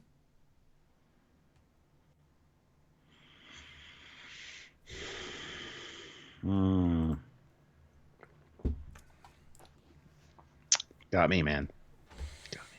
Because if it is a deliberate test, are these Red Angels outside space-time? Did they pull them there knowing this would be the right time for the right time? Or was it like, oh yeah, we'll pull people in and then every... You know what I mean? And then 200 years later we'll wait and do a red thing? Or is it, like I say, like the Prophets, it's out of time. So it's just like, well, yeah, we had to lay this trap for them. I think it might tie into the mycelial network. Once they jumped there through the mycelial network, things were initiated by the Red Angels because they knew that they were there as a test. Well, that would be my guess. I mean, actually, that's interesting. It's made an interesting point there. The very nature of these guys transporting to this planet, well, that's what mycelium does. If the Red Angels can control the network, why couldn't they jump the entire building? I mean, there's what the spore drive, that's what the spore network does. So if they're linked to that spore network, then the ability to transport people anywhere is not even in question. And that's how they got the building and the people there. I just assumed it was just tech, but it'd be fun if it was like just specifically spore tech. Yeah. Another 150 rubles put in. Oh, you dude on fire. I thought tardigrade DNA, so to speak, boosts perception, not intelligence. Oh, it's nothing about intelligence. It's about allowing you to connect to that greater thing. You know, it's opening a door to an ability which you genetically don't have, but they have. So it's not about intelligence. I mean, any human could probably do it. I mean, Happy Apollo 117 puts in $2. What if the Red Angels are Q or something similar? Very, very possible. We've kind of talked about that a few times. And good night, Barry. Have a good sleep. Thanks, Barry. Yes. Good night, Barry. I don't want it to be Q, though. It feels very out of their repertoire. It's too not Q. Too beating around the bush. And also, Qs exist out of time, so... I mean, all the Qs would know about this all at all times. You know, it's like... You know? Yeah. Anyway, so Stamets' plan... Got a plan. Goes. I said in the review, it was weird that no one seems to move in those 45 minutes. So no one has a plan until he has a plan. It would have been nice if like they've been. Because I mean that's also their people dying. They specifically say we can't beam, we can't scan, we can't communicate. If you got 4 minutes till your captain dies, like that's a massively serious thing. It would have been nice to have seen Saru like running around the bridge trying to emergency stuff. But no, he's in his chair like, oh yeah, our captain's gonna die in 4 minutes. Anyone got ideas? I mean, no. Okay. Like, you know what I mean? It's a bit of a weird directorial decision not to have him doing anything. Because that's the captain, second officer, and Helm? No, I guess Con. That's like, add people. But yeah, small thing, just tonally a little bit weird. Yeah. Another lens flare, and you'll see it in the chat, you'll see it live. Then you get the reveal of the under bit, which has some nice little references. But again, the lantern, And a fun little set piece. Oh, we got 2 more super chats. Dudes, you guys are awesome. Thank you. Daniel Hens puts in 5 Swedish. Oh. Yeah. Why is everyone speaking about Q or Iconians? What about the Organians? The Organians would be good because of the Klingon, the kerfuffle. But we thought they were the Pavonians, the Pavans. Well, because there was kind of the same vibe going on there, and it was just never mentioned again. So I think the Organians' power in terms of narratively comes from their one appearance and their mention subsequent, the Organian Treaty. If you brought them in earlier, then why aren't they doing stuff earlier? So I like that thought, but it doesn't quite. It would diminish their actual appearance. Yeah, Charles J, sorry, $5. I just want to support the channel. Thank you for all your hard work. Well, thank you very much, Charles. We appreciate it. Appreciate it. I just want to point out, Stuart, we have 316 people watching. I noticed. I've been keeping an eye on that. Exceptional. This is a thanks for the support, guys. It does mean a lot just for watching as well, because we're just 2 guys. I love this scene. I think this is a great scene with the dude trying to he knows. Yeah. But the team is like, we can't say the tech. Oh, it's been my family for years. I love that. And I assume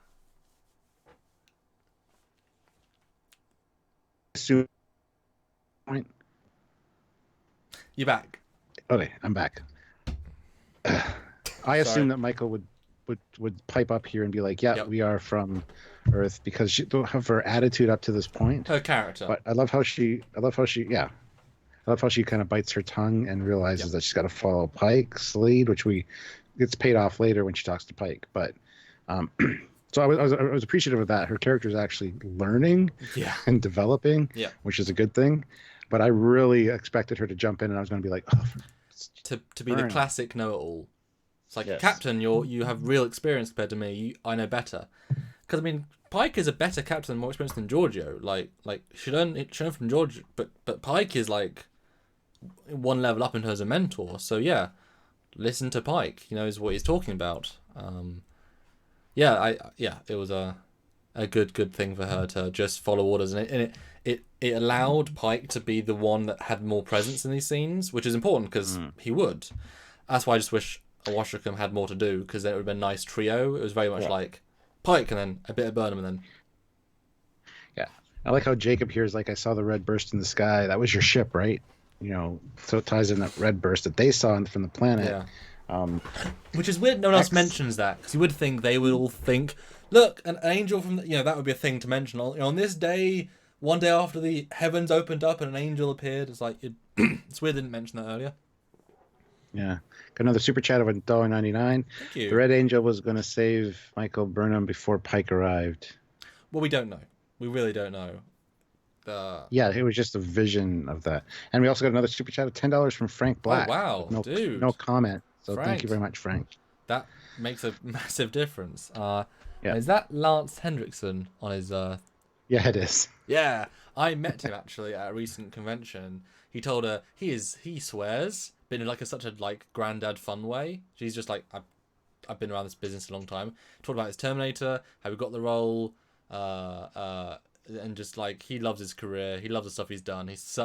He tells good stories. And he goes on little tangents, but they're so good. So if you ever meet him, Frank, he will not disappoint. He's a good. I wish I got a photo with him, but I didn't have. It just wasn't schedule able. But yeah, sorry, random tangent. But I've seen lots of celebrities in person through conventions, and he stood out as a real I met Keith David, and he's fun. He had jet lag, but he put a lot of effort into saying hi to me. So sorry, just not bragging. Just I have anecdotes.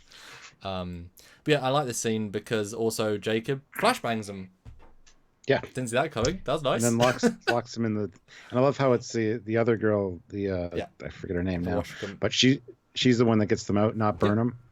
She uses the magnet on the thing. That was awesome. Developing her character. And didn't break a beat. Didn't It's always best to show us they're good rather than tell us they're good. Yeah. Joseph Petrick puts in €2. Says Burnham acknowledging orders was refreshing. Yeah, well, we'll get to that in a second. That's actually a perfect way of saying it. Actually, name drop. Yeah. But yeah, I love this scene because it's so well played. It's like we're trying so hard to respect, but he's right. And what can we do? We have to keep lying to them, but they can't prove it. until he steals all their stuff, and he can prove it, sort of. And another shot of discovery, beautiful, beautiful again. And then we get Tilly. I guess no one's ever hurt on this ship. Sickbay has never anyone else. It's never got anybody else in TOS either. So there's not many people on the ship. There's only 130 crew. True. It's true. So we've met like 50 of them through various extra roles. And then their friend appears, and she's bouncing ideas because she can't think by herself. She says, "I need my Burnham to help bounce ideas." I'm like, no, you don't need Burnham. No, you don't. That was Don't give her the power of that. And I love how she's like, "I'm on espresso in sickbay." Yeah, I thought that was hilarious. Because there would be replicators in like there would be food synthesizers, I would assume, accessible for like water, just for water for patients. Yeah. So why not? Espresso. Warning: this is not advisable in sickbay. You could be ill. Ah. I don't care. Give me two doubles. Yeah. Yeah. And what do you think of this new actress? This new take on this helping character personage? It was an odd choice, odd voice. Just a very unique character for sure. Before I move on with that though, Michael David Anthony, I can't say the last name, sorry, puts in $9.99 pounds. That's like $13. Thank you. That's such a real lot. Thank you. Yeah. Amazing. Cool. This was, I'm wondering, is this a hallucination or a red angel? Or tied into the spore somehow with the radiation from the dark matter. It could be that that's influencing her. It could be because the spore's inside her, which is eventually going to become Hugh, in my opinion. That because when Stamets came out, he might have brought something with him that is attached to that spore in Tilly. Because later we see a scene from this season where they pull something out of Tilly. Yes. So maybe this spore is picking up on some people that Stamets kind of pulled through the mycelial network somehow. Who knows? But I think that's how Hugh's coming back. So it could just be the dead person, because Stamets had dead Hugh on his mind when he did the jump. They made a point to make that a conversation beforehand, and his upset storm off at the end. So I think something might be related to that. Yeah, I like the idea of the dark matter. I mean, that burst is something, and the green spawn here is something. But I mean, I like the idea of it being a red angel. Like they're actively channeling, like maybe the dark matter specifically as a way of spore charging to allow people to come out of the network. I mean, that type again, because they brought them to that rock, and it was a rare rock. It's an impossible rock, a miracle rock. So, and if the red angels do tie into the mycelial network, since the spore is from the mycelial network, they could be communicating with Tilly via that. So exactly. Did you ever think we were talking about space fancy dancy galactic networks where dead people can live on? That's very sci-fi. That's a level of thing we were talking about that we wouldn't have been as comfortable with at the start of season 1. Another super chat, rubles, 300 rubles. Thank you. Episode 3 prediction. Tilly says, "I see dead people." Oh. You know what? I wouldn't put it past her. So Sarah's going to ask her, "Are you all right, cadet or ensign?" I see dead people. Yeah. I saw my dead friend. Yeah, I can see it coming a mile away. It would work beautifully. It'd be a nice little bit of humor. That's sad but true. Love it. I like Altoke videos. Mushrooms ghost. Yeah. No, brilliant. Yeah, but I liked her. I thought she was weird, but that's obviously the point. And then Tilly, and they're actually doing a live, either were doing or are still doing. Well, that's Kurtzman and Kristen, and they said his favorite scene in this episode was when Tilly runs out of the mess hall at the sick bay and runs one way because she's so smart. Oops, runs the other way. Yeah. Apparently that was an improv that she did, and they kept it in. It's pretty funny. Yeah, that was another bit of yes, good. The tone, they're fixing the tone. So small, the smallest things can be brilliant, So you rush onto the bridge in a dressing gown, in a surgical gown thing. Her easiest costume day. Yeah. That's what I just kept thinking. And I have no issues with that. And did you notice we kept cutting to secondary crew? Every Yep. chance we got. Yep. Such an effort. I appreciate it. Thank God. Yes. Yeah. Yeah, I do too. And what was the scene about? Because I'm actually genuinely... Well, Saru kind of gives her. How many times today do we have to have this conversation? Yeah. I thought that was cool. Their was. interactions are kind of nice. Like I'm looking forward to more of that. Like, he loves her as a friend, but he can't just let her be her fully. Because she's... Yeah. She's too much. And this is where we find out her idea of using this very dense asteroid that has be able to create a gravimetric field big enough to pull all this radiation with it, but we have to like drift the ship and do a donut to swing the asteroid out and lock onto this stuff. So, and of course, this is where the helmsperson's or the Dietmar. That's her name, is going. She says we can do it, but we can't because I have to get in there. And we can spore jump. And we got 2 minutes and 30 some odd seconds. And Stamets is like, yeah, I could do that. And Saru's like, well, you should probably run, which I loved. I appreciated that because a lot of times in Trek, it's like, we only have 3 minutes. We're going to walk down to the turbo. No, just go. That was so that was good. That was another one of those scenes where they let the scene breathe. Yeah. You know, and those extras made a big difference. Yeah, but it's interesting though that you know, she's getting. I was going to say divine intervention, but you know, she's getting, obviously she was brought into this idea, and you haven't seen it, but in Stargate there's a scene where Vala comes in. She's been given a dream by X to go Y. And she comes in a dressing gown and she's like, look, guys, I had the idea. It's that same thing with Tilly. It's like someone else is helping her and it's so important they have to tell Saray. But yeah, God, can you imagine though, this Helms lady reading the first 2 scripts and be like, I have like almost a page of lines. It's taken me 18 months and I have a page of lines. Oh my God, I have personality now. And it's great. Yeah, she's actually kind of... I've got to do actor things and memorize lines. What? Memorize lines. I wasn't hired for this. I was hired to sit there. And look to fort and spend 3 hours in makeup and shave my hair every day. Jesus. But you do get more. You do get more money for being a makeup character. She got, better pay. No, I like it. She's obviously just like a fly girl, like a fly boy, like Tom Paris is. That's I love that. I'm glad I just remember this. She said, "I got my pilot's license when I was 12." That's great. Yeah, it's very much. Well, that comes in later. That's great. That's a later scene, but yeah, that's very much something Tom Paris would say as well. That's great. It's so simple, but it's great. And I love how you said it, color of Fly Girl. Yeah. You've obviously never watched In Living Color. It was a comedy sketch show with the Wayans brothers way back in the 90s, and they had a bunch of dancing girls that were called the Fly Girls. So when you say Fly Girl, I don't think Fly Boy equivalent. I think Fly Girls, and a lot of the audience probably will as well. Okay. Anyway, next scene. Yeah. Next scene, we find out he says they brought all this technology. They're visitors from the first Earth. And then the kid is messing around with the phaser, and Pike. Yeah. Okay. Oh. Now I know they set the phasers to stun. I get it. Sounded like a phaser overload to me. The light was red, which is kill setting, and it obviously wasn't a phaser overload because everything within 3 kilometers would be gone. What did she do? I can imagine her hitting like some kind of like stun pulse or, kill pulse in this case. Maybe, but that would have killed him. Well, it was on red. That's one of its few visual things. My assumption is that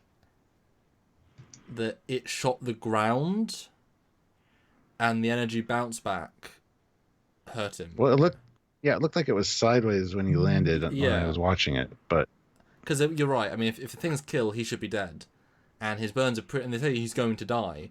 I mean, a stun at point blank, you can imagine, might hurt. Like a full stun might really. It kills people in Star Trek 6. A stun at point blank range to the head can kill people without setting off the alarms. Remember? No. Oh, was that how they kill Sando and Samno and Burke? Yeah. Yeah, their death I always forget happens in that movie. It was a phaser on stun to the head. Oh, I did. Essentially. Oh. Because the stun setting doesn't set off the internal alarms on a starship. Yeah. That film has some things for me, just memory things. But yeah, this is a cool moment, but yeah, it doesn't quite connect because he's pretty badly burned. I mean, this is not. I mean, if he's burned enough to get killed and his ribs are like brutalized, his internal bleeding. I'm glad they at least get him back within like 2 minutes. So I like that they can make him as wounded because they are getting him back genuinely like instantly. That was a nice. It wasn't like, dude, you're gonna make it. 5 minutes later, I'm dying. Oh, this is... Not like the Deadpool 2 death scene. You know what would have been cool Brilliant. though? If you saw from his point of view, you saw Burnham and the other lady, and then you could see it fading out, and all of a sudden the Red Angel shows up. Ooh. But I think a bit on the nose. There's a special Burnham. And Burnham, and Burnham as well. Especially if they were in the church, though. If they took him in the church, they set him down before they transported, and he looked back at the stained glass, and you saw like the Red Angel come through the stained glass, kind of like the Burnham thing with the fire. That would have been a neat tie-in, but anyway. I love that, but I think it's too on the nose. I think you're right that the reason they can talk to Tilly, is because she's Tilly. Yeah, what was that about? Oh, Sylvia Tilly. Silly Tilly or silly, yeah. Okay, I didn't get that at all. I was like, what? No, I think the reason they can talk, if the network, well, if it can talk, it's on to Tilly because she's got the Spore connection, and it's on to Burnham because she's got the Vulcan. I mean, we know that Vulcans are somewhat telepathic. I could buy that 20 years in a Vulcan household living with 2 Vulcans, you might psychically bond with them in very small amounts, and obviously you got the Katra of Sarek, so that's why only they see it. So I could same with Spock. So I think there's something there to that. Otherwise, everyone would see him. Yeah. Anyway. But yeah, I like that. I mean, you mentioned this in our first review, though. I like that they still deny they're from anywhere else. It's like, no, just give me the stuff. We'll go. Because obviously the woman doesn't want to know. She doesn't, like, this is not her world. She's like, no. She doesn't want it to be true. And he's begging. It's a really interestingly played scene. It's very, not bland, not blank, but deadpan, you know? I like that. It's also not too quick. It's almost too quick with the shot, but it's not quite. Yeah. Next scene is where she says, I've had my pilot's license since I was 12, which great. Yeah. It's Tom Paris through and through. Then they jump into the asteroid field. Again, this scene is beautiful with the tractor beams holding that asteroid and just the way that thing's banking around. And look at those nacelles. They look a lot shorter. Yeah, I took lots of stills for you, so I'm just going to zoom through them so the audience can see them. Yeah, it's a good sequence. And that's the sort of thing I said earlier where you can use CGI to great effect without burning through your budget. Because the flying thing burned through budget. I don't think it was valid enough in terms of money to effect. This shot was great and it was real simple, simple. I mean, it wasn't, but it was and it wasn't like quick cuts. It was like you just got it. And I said in the review, they let it breathe. You know, let's enjoy the success because it was easy, but it was a good plan. So good for them. Yeah, and it works. Yeah. Perfect. Good. No, but now that I don't have a red matter or dark matter. I said red matter. You don't have a dark matter asteroid on board anymore, but that's fine. But next scene. Well, let's talk about these nacelles. You really think those nacelles are shorter? So I've got a middle picture from the. I mean, guys, you let us know if you agree, because you seem so strong there a second ago. Yep. I mean, they're shorter. I guarantee you they're shorter. Because they're proportionally not that bad there. Before it was like, damn, they're just too long. It looks like they shortened them by 25%. I don't know. I mean, what do you guys think? Is it shorter? Because I feel like it's just the same, but with a different lens. No, it looks the same. Yep, shorter. They still look pretty long, but it's hard to say without a side-by-side comparison. Yeah. But you're right. If they did fix the saucer, they could just change the engines. Yeah. Well, it's shorter. They still need to cut them by another 30%. Yeah. Yeah. Yeah, that's true, but they look a lot better to me personally. So I don't know. It could I just be my imagination. I But do think it's the lens. I think because the thing is they know that's the joke about season 1. If the shots are so dark, you don't see as much. But now the directive is making brighter, so they're going to see the ship more. So well, now I have to pick angles where you see it better. we should do an episode on that where we talk about comparing it to season 1 and try to get some side by sides. But anyway, if you're going to see them, then yeah, they need to do angles that look better, that fit better. Yeah. Oh, swept back at a different angle. That's interesting. Maybe. Yeah. Anyway, next scene, they get him into the church and close the doors behind on them, and then Jacob bursts through just like to see that. them beam away. And I love how he's now sure that he was right. Yeah. The religious lady's like now sure that because she mentions the angel that Yeah. she's right. Yeah. And the kid is just like the neutral party there because she could be molded either way. Yeah. Like this is a story that's going to continue. Yeah. In the form of that kid reliving this or retelling this, so I thought that was really well done. That's well said. But I like again, we didn't waste any time with them going in and explain. Oh, as a transporter beamed up. Like there's no waste. It was just moving on. They got away. It wasn't quick enough, but that's no one's fault. Yeah. So I loved it. It was a nice scene, and yeah, the acting was good. Again, the guy has weird expressions, but he's a weird. Like, can you imagine you've been told by your dad, your granddad, all this cool technology that they knew, they saw? Because can you imagine if his dad was like, I guess it was 200 years, so his dad wouldn't have been, but you know. I got to give Christopher Dahl a shout out. I went to Wonder. Sure. I was with Wonder. He was at Wonderfest a few years ago. I haven't seen him since. But Christopher Dahl is here, and he says a nacelle measuring contest. LOL. Yes. Welcome to Trekyards. That's what we do. Yes. Nice. Sorry. Let's see. Next scene is the Stilly, where she pops up on the bridge, and it's like, yeah, she's definitely something different. And bye, Stilly.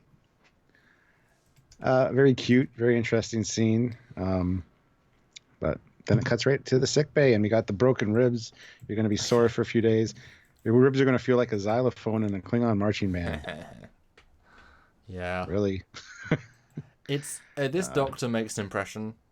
She's just professional, but with a bit of smarm, like bit of character, bit of sass, yeah. Bit of sass, yeah, but still very professional. Like she's probably channeling a little bit of McCoy, like a bit of McCoy, I think.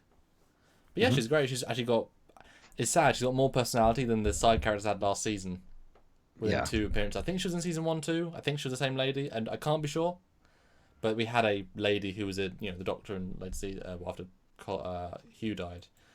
Yeah. But it's nice these people aren't invulnerable. Repercussions of actions are kind of useful, even in this modern future. Yeah. Now, what do you think? Now, what do you think as a TOS fanboy of this TOS data chip with holographic text and all this?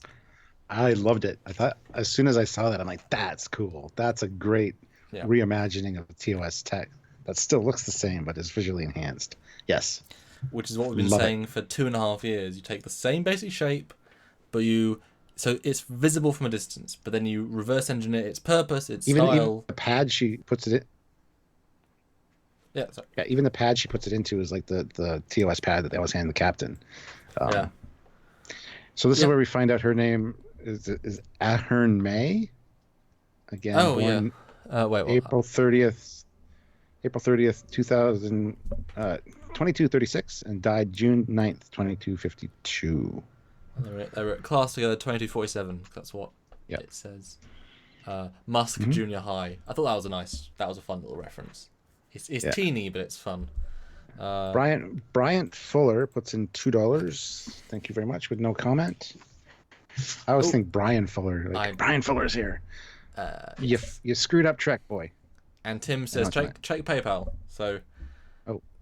Tim. So you do that while I. Okay, I'll do that. Sure. Do you want to talk any more about that scene at all? Or can I move to the next one? I didn't necessarily. I don't know what I thought I was going to get from this scene.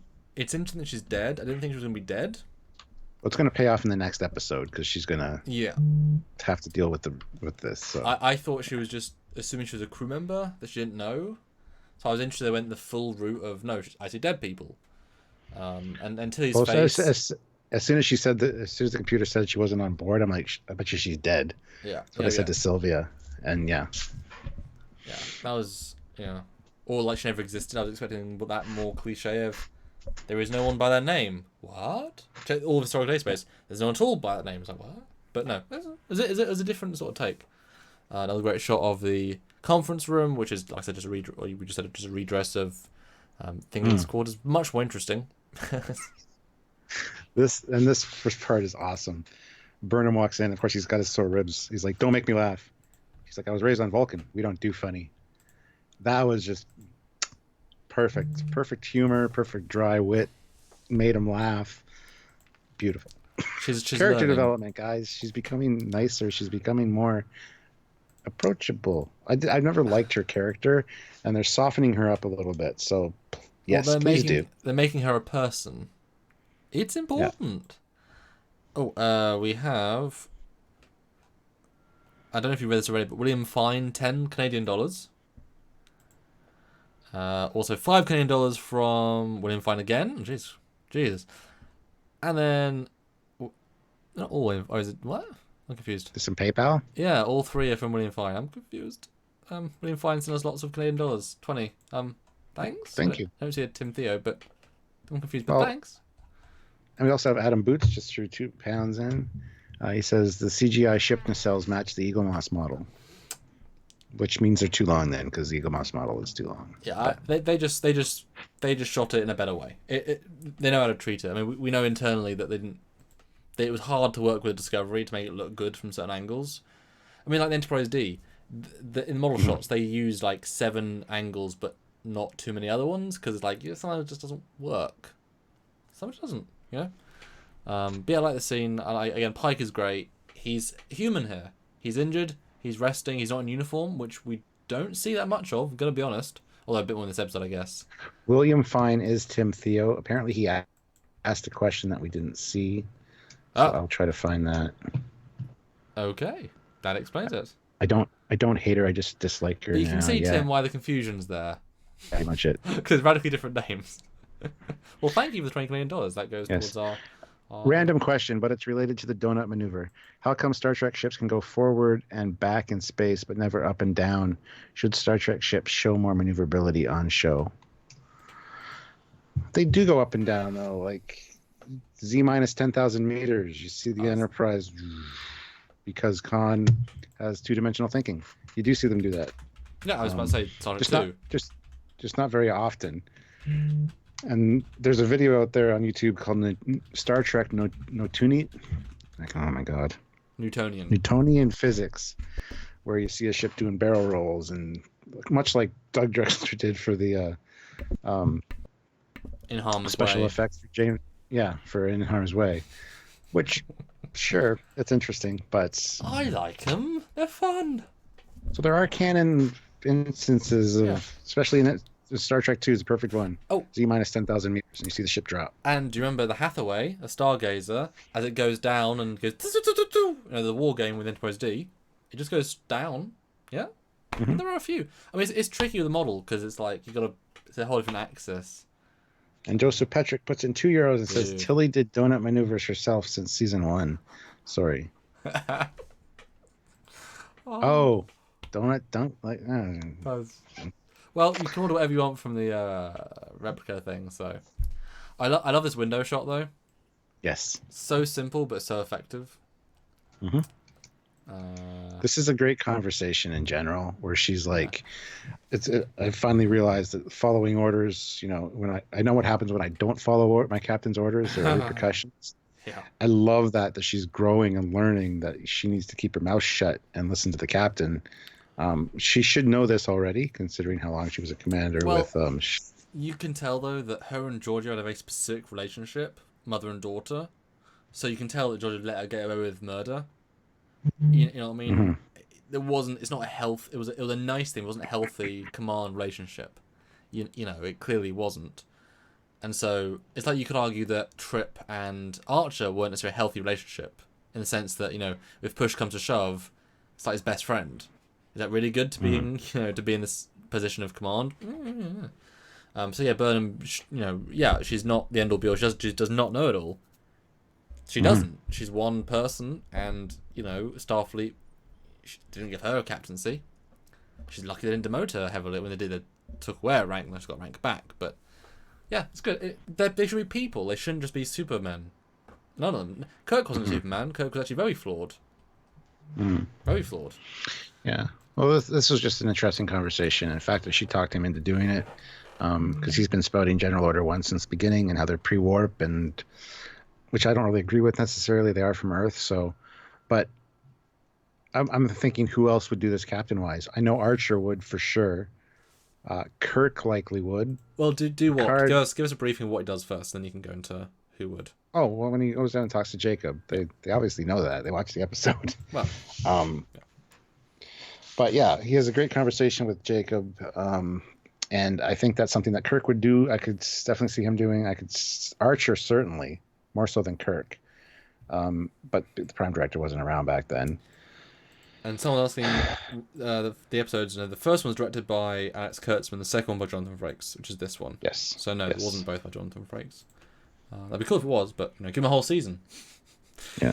Yeah, this was a great conversation, and yeah, I do think Prime Directive still covers, because they aren't humans that you can even relate to anymore. So to change to bring them back into our time is not fair to them. Yes. I would reach out to one of them. This is kind of reach out to the most advanced person of their species and say, hey, you know your race. That would be Jacob almost, because his family grew up as the scientists. Well, that's why I think this kind of flows, and can we help? Do you think if we give you time, you can? But you can't bring them. Well, okay, you can spore them, but realistically speaking, if you went to the Federation Council and said, hey, there's a group of 1,000 people, 10,000 people in the Beta Quadrant that takes 150 years, 300 years round trip, they're not going to say, yeah, we'll make a mission to go get them. They're out of our purview. Yeah. They're too far. They're not. Yeah, that's I think one of the reasons that Pike was saying that, because there's nothing they can do for them. They can't transport them on the Discovery unless they do multiple trips. They could, but really, multiple trips. It's 11,000 people. You know how many trips that would take? Yeah, but the ship's bigger than any ship in the fleet. It's bigger than the Connie. They can. You could easily. You could easily refurb. It's not though. It's all empty space where work bees fly around in this blue haze. You could easily refit the secondary hull to be like a people carrier. You could probably bring 1,000 people back at a time. Well, we got to find out its emergency evacuation limit, because we mention it in every episode of Trekyards. It's an important thing, yeah. But great scene, great art design, and yes, if you look here at this shelf, there is an iPhone and some Christmas ornaments, which I thought was such a just nothing wonderful piece of art design. I did notice that. Sylvia's like, are those Christmas ornaments? And I'm like, it makes sense. It was the basement of a church when it got transported. So yeah, of course it is. Yeah, yeah, it's true. Bryant Fuller puts in $5. Wouldn't you like to see at the end of season 2 are they taking Discovery for a refit?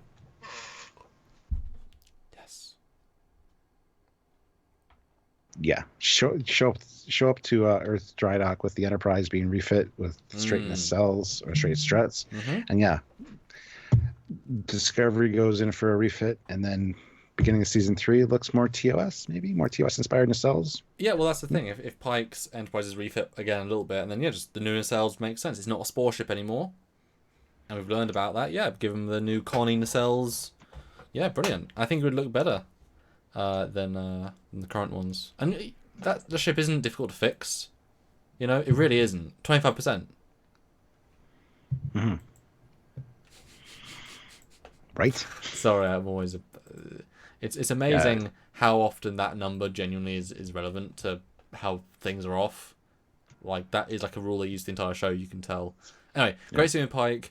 So chill, so relaxed, so genuine. I like the dude's reaction of just well, now I was right. I can sleep better. That's all I need. I don't need to be with you guys. Just thanks. It's great. It's really nicely played. Although, did you notice, and it's on the screen now, the display, the emergency distress beacon, is the exact same colour palette and LCARS look of the Franklin. Looks like it anyway. it's pretty. Even the buttons look pretty much identical. I mean, that is the. Mhm. That's got to be a reference to Franklin Tech, which is still more advanced, but much closer. Mhm. Yeah, interesting. I mean, it's really close. Yeah, and this is where they exchange power cell for the camera, and What do you think about but he that get, though? I saw no problem with it. Like it's not gonna harm anything. The guy could say he rigged one up or something because he was the scientist guy. He was looking after it anyway. He could just say he found a way to do it. No issue with that. Yeah. Although it seems to be overpowered when he turns the lights on because it's like, geez.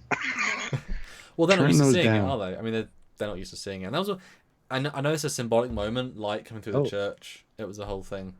Ooh, what? Tim Theo donated another $2 Hey, and said he had a question. thanks, Tim. What's the 5-3 in power 5-3 stand for again? Well, it's a okay. Shall I go into that briefly because Tim asked? Sure. If that's the actual name. So when I played RuneScape when I was a kid, I didn't know it was my first online thing, and so I was like, well, what can I do? I thought, what sounds strong for a game? Power. That's a good strong thing. I think I'd like Superman as well as like strong man or something. So I put power in, and then RuneScape says, okay, what are available? And I was like power 664 and 892 and 543. I was like, well, it's 543. It's a very natural down step. So I just took it, and I was like, well, I need to make an email. And already that on RuneScape, it kind of works. Power 543. I mean, it's just it has you shouldn't be able to forget that. It's very naturally fitting. Mm-hmm. Then also made a Google because of that, and then I made this and this, and it just became my online handle. And then it's Power 543 Productions was my production company in my school years, and then Power 543 Films was my university version, which they had to make me update it and stuff, and then Power 543 Fan Films is my fan film. So it's there you go.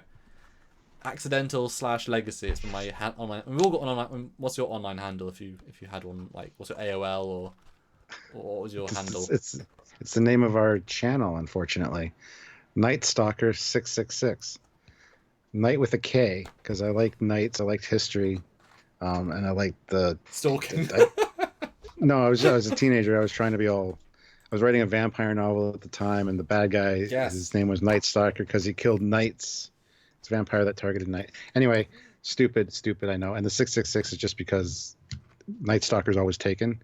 Yeah. So 666. I know it's evil, but whatever. It's just something vampires. that I'll never forget. Yeah, exactly. But sometimes it's Night Stalker 69 or Night Stalker 74, the year I was born. 69, obvious reasons, but it's Night Stalker something usually for it's different on Xbox and PlayStation Network, but it's always Night Stalker with a K. So we have very similar reasons. We have way off the rails. But that's really similar in terms of logic. One of my first emails was through a UK Transformers website. It was Night Stalker -666 at thetransformers.net. Cool. People used to laugh at my email. I've got a grown-up email now, but yeah. Oh, Tim Theo. Used to play RuneScape. Good game. Fishing for lobbies was for the win. Yeah, it really was, man. They were good to sell. I put a lot of hours on that. I literally that was my first grind. I never played World of Warcraft, but that was a good game at the time. 200 rubles again. Dude, you're on fire. I've never seen realistic space maneuvers outside of Babylon 5 and The Expanse. Other shows, including Trek, use airplane physics for cinematography. I can't even speak today. Reasons. Camera reasons. Same with Star Wars. It's based after World War II dogfights. Yeah. And would you include Babylon 5 Expanse and Battlestar Galactica in that, since that uses? Yeah. Yeah. And let us know in the chat if you agree. It's also that. But yeah, so the church goes on. Awesome. We've now that I thought that was very nice. I mean, come on, they're so far away. I mean, they can just not mention stuff in the record. You know, we didn't help them. We did. They can never prove it. Yeah, another lovely beauty shot of Discovery. Beautiful shot. Right around the hole. And the end is so plain, but it looks great. It's all you need. Yeah. Yeah, it's lovely. Yeah. And then he taps into the camera, sees the angel coming out of the or in through the doors, and that's the end of this episode. I was a bit confused why he was doing it. I know he's got a personal connection now. He feels like it's definitely his mission, but like he's not in an engineering room. He's not with any of the scientists. He's doing it by himself. So that was a bit of a... That shows his personal feel towards this all. Like he's got more impassioned by it, because the whole faith thing didn't come up in the last episode because it was just energy readings. Now it's angels. You know what I mean? Because we know the Red Angels. We've been hearing that for weeks, but he didn't know until this episode. So he's now got personal interest from his childhood. Yeah, definitely a cool ending. I like the ending, and his face was good. And there so ends episode 2. And I'm gonna start going through them in double speed on the premiere, so it'll scroll. So there you go. Woo. How long has this been? Yeah. 2 hours and 14 minutes. Almost 300 people still watching. I guess your final thoughts then. Well, I gave it a 9.5. I really like this one. Very TOS inspired with the whole theme. As I said as well, very episodic, and yet still tying into the overarching arc of the season with the Angels. But it's one you can definitely watch on its own and walk away absolutely satisfied with. It does have that episodic vibe to it, so that's why I really like this one. Plus, good character development, good humor. I thought it was great. It was one of the best. It was the best episode of Discovery, in my opinion, and definitely up there with some of the best of Trek as far as premise and writing goes. I think. Classic Trek tropes is what I mean. Okay. TOS inspired. Because something like Cause and Effect is like a billion times better than this. You know. Yes. It was still. So is Pale Moonlight. It was still a relatively weak story, but for Discovery, it's good. Like, you know what I mean? It's a really simple, weak story, but it's a piece of a puzzle, you know. So it falls or whatever's on the rest. Not like amazing for the rest of Trek. But no, you know. No, but it feels Trek. Oh yeah. This is definitely the first, and that's important. That's important. This is probably their first Star Trek episode. Sadly, yes. Ironically, because it captures, and that's the thing. You take the classic approaches, you do them in a modern way. You don't throw them away and do something new and then call it Trek, unless you're really clever, like DS9 kind of threw them all away at the end of the season, 6 and 7. But they earned it. They built up and they'd earned it. So I mean, you give them, and they did it well. Yeah, for me, I still maintain it's like an 8.5. I just have little problems with it, and it didn't quite connect. I think this episode will be stronger when you know the larger plot, because then like the Tilly friend and stuff like that might connect. It might all come together. But for some reason, I didn't. It was fun, but I didn't. 8.5 still really good. Still definitely top 3 episodes of Discovery, without a question. But for some reason, for me, I think it's because the plot was so simple. And the character development, I think you're overstating it a little bit on some of the people, like the bridge crew. Like Aroshcom didn't get anything. The Helm got some, but it was like one-liners. So it wasn't like development per se as like some good lines. Like it was like, you know what I mean? It was more than a couple syllables, so I was happy. No. Again, yeah, in comparison to the press of Discovery, but I'm trying to compare it now to just like to general shows and stuff. It still didn't quite. Oh yeah. You know, what I mean, it still fell down as a bit of a sci-fi show, but it captured that Trek essence. And Stuart, I'm going to say it. You ready? Yes. It captured the sense of discovery. Oh, I said that last night in my live. I didn't even mean to, and then I'm like, Discovery. It's true though. Yeah. We discovered, and it was fun to be in the beta quadrant. That was great. And to live it through people's and yeah, like I said, 8.5 strong. I think last week I think I like last week more. I don't know why. I just like it more. It's longer and more stuff to it and more interesting bits, I think. But also it's a weaker bits.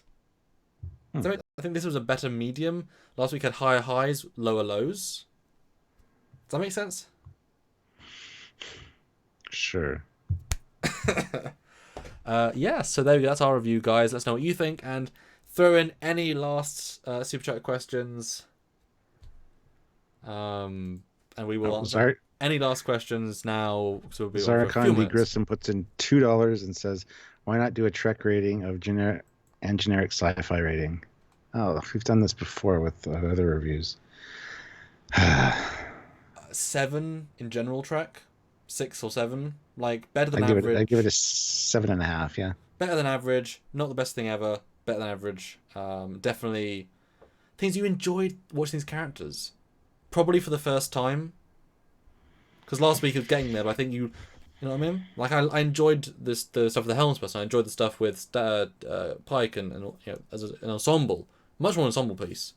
In general, sci-fi again probably the same. Probably like a 7 for me. Like yes, maybe 6.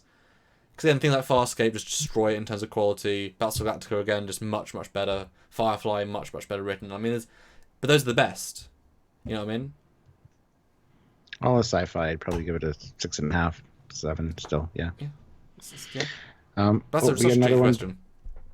Joseph Petrick, €2. Samuel, play me a Discovery animation, please. Okay, I can do that. I can load it into Premiere as well. Okay, let me find something cool. So I've got some. Oh, we got 453 rubles. Such a specific amount. Thank you. Excellent episode, 90% Trek episode, 10% season-wide story arc. Yes. Obligatory Fleet Yards derailment. Why no Orville reviews? And any thoughts on Homeworld games and its ships? No idea what Homeworld games or its ships are. I can talk about that in a second. Orville reviews just haven't been hitting the mark as far as viewership goes. So we just haven't really just talked about it. Fundamentally, we can either do more Discovery and earn more to support the channel. Or that's why they did 543 rubles. Legend. Yeah. Legend. That's awesome. So anyway. And Homeworld, I played some of them. I love the Mothership. But for the most part, just like since Solar Empire, like the human stuff is a bit generic. But I do want to look at them, but I know Stuart would be like, it's fine. I don't know the games enough to be like in depth about this stuff. But yeah, I like the games. They're fun. The first one took a long time to get going, but I know it was a build. Yeah. Yeah, Orville we need to talk about a little bit at some point, but yeah, that's the thing. You guys, I mean, you guys 350 showed up to this review, like 110 showed up to Orville. I mean, you vote via views. I mean, that's the case. I mean, we do content that is more watched because fundamentally 2,000 of you might love an Orville review, but if 8,000 people love a different video, I mean, you can't argue with that. I mean, okay, if the 2,000 people gave us all $1, we'd do the videos you want all the time. That's why the Patreon's great, because it allows us to do stuff we know won't support the channel financially because we have that support. So, like, for example, if, like I said, if 1,000 of you gave $1, so our Patreon was fully funded each and every month, we could do videos that had video clips in from Trek and episode reviews and stuff that we know could not earn any ad revenue, but you guys really want to see. There'd be no limitations, we'd have our budget covered, but we've got to really make that fine balance, because the more funds we can earn on YouTube, the more we're confident to keep going and do better stuff and have confidence to do things. Because if we want to do these trips abroad, or we've got you've got to take actual time off work, and I've got to do stuff that isn't the other work I do, and so we've got to be able to fund what we do, and it's balance. It's about life work commitment balance and all that crap. But yeah, I enjoyed last week's Orville. Yeah, it was all right. What was it about? This week was pretty good. Last week was the very thinly veiled Tyler Vaughn thing. Oh, that was funny though. I was like, It was. Oh, but they. I called it though. Before. We all did. That's the joke. It was a diss at Discovery. I think it was actually a better done Tyler Vaughn reveal than Tyler Vaughn, and slightly more impact at the moment. It was great. Oh, okay. I'm trying to find. Oh, okay. I've got the one. I've only got one really because I didn't. I've mentioned very few animations with Discovery. I've got Alpha Discovery, as you guys know. I did a trailer for Alpha Discovery, but I haven't got many with Prime Discovery. You sent me one, our Trekyards reviews one. Yeah, I'm just going to use that one now. And there is. With the red Bassards, because we thought they were red, because the tile sequence had red Bassards. Because they should be red. They also should be red, yes. Barry Chapman's lovely model. And you can make it look, because see this angle, you can't tell the nacelles are huge. You can hide it. You can hide it relatively effectively, but yeah. So who wants to be the last super chat of the day, and we can go with the last one. By the way, guys, have you played the latest Star Trek 2 or Star Trek Online episode yet? Not yet, but that's something I want to do live at some point. Yeah, but thanks, guys. Oh, last episode of Orville's Trekyards, guys. It's true. It's true. Yes, we also have Fleet Yards, though. Apparently, the last episode of Orville's directed by Tom Paris. Yes. Awesome. That's exciting. He's a good director. He's a good director.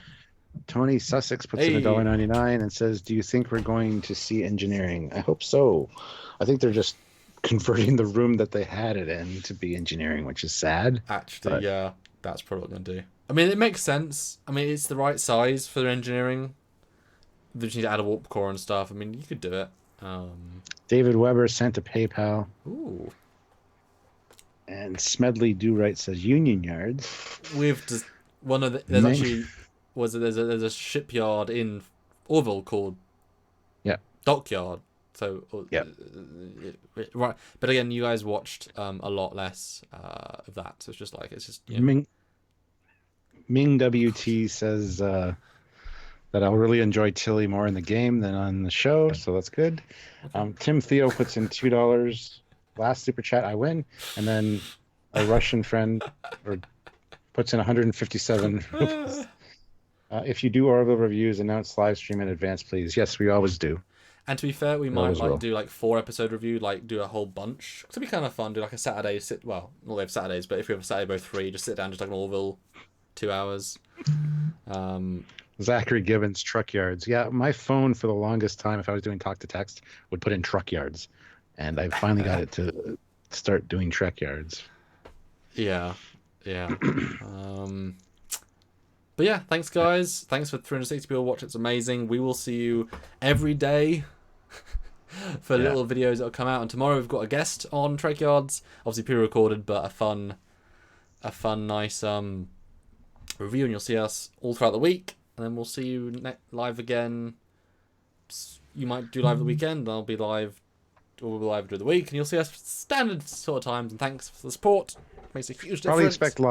Probably expect lives Tuesday, Wednesday, and Thursdays, and sometimes on the weekends now. Yes. But yes, that's kind of the thing we're doing. So yeah. Thank you guys very much. Good night, everyone. We'll see you soon. Enjoy everything else. Bye.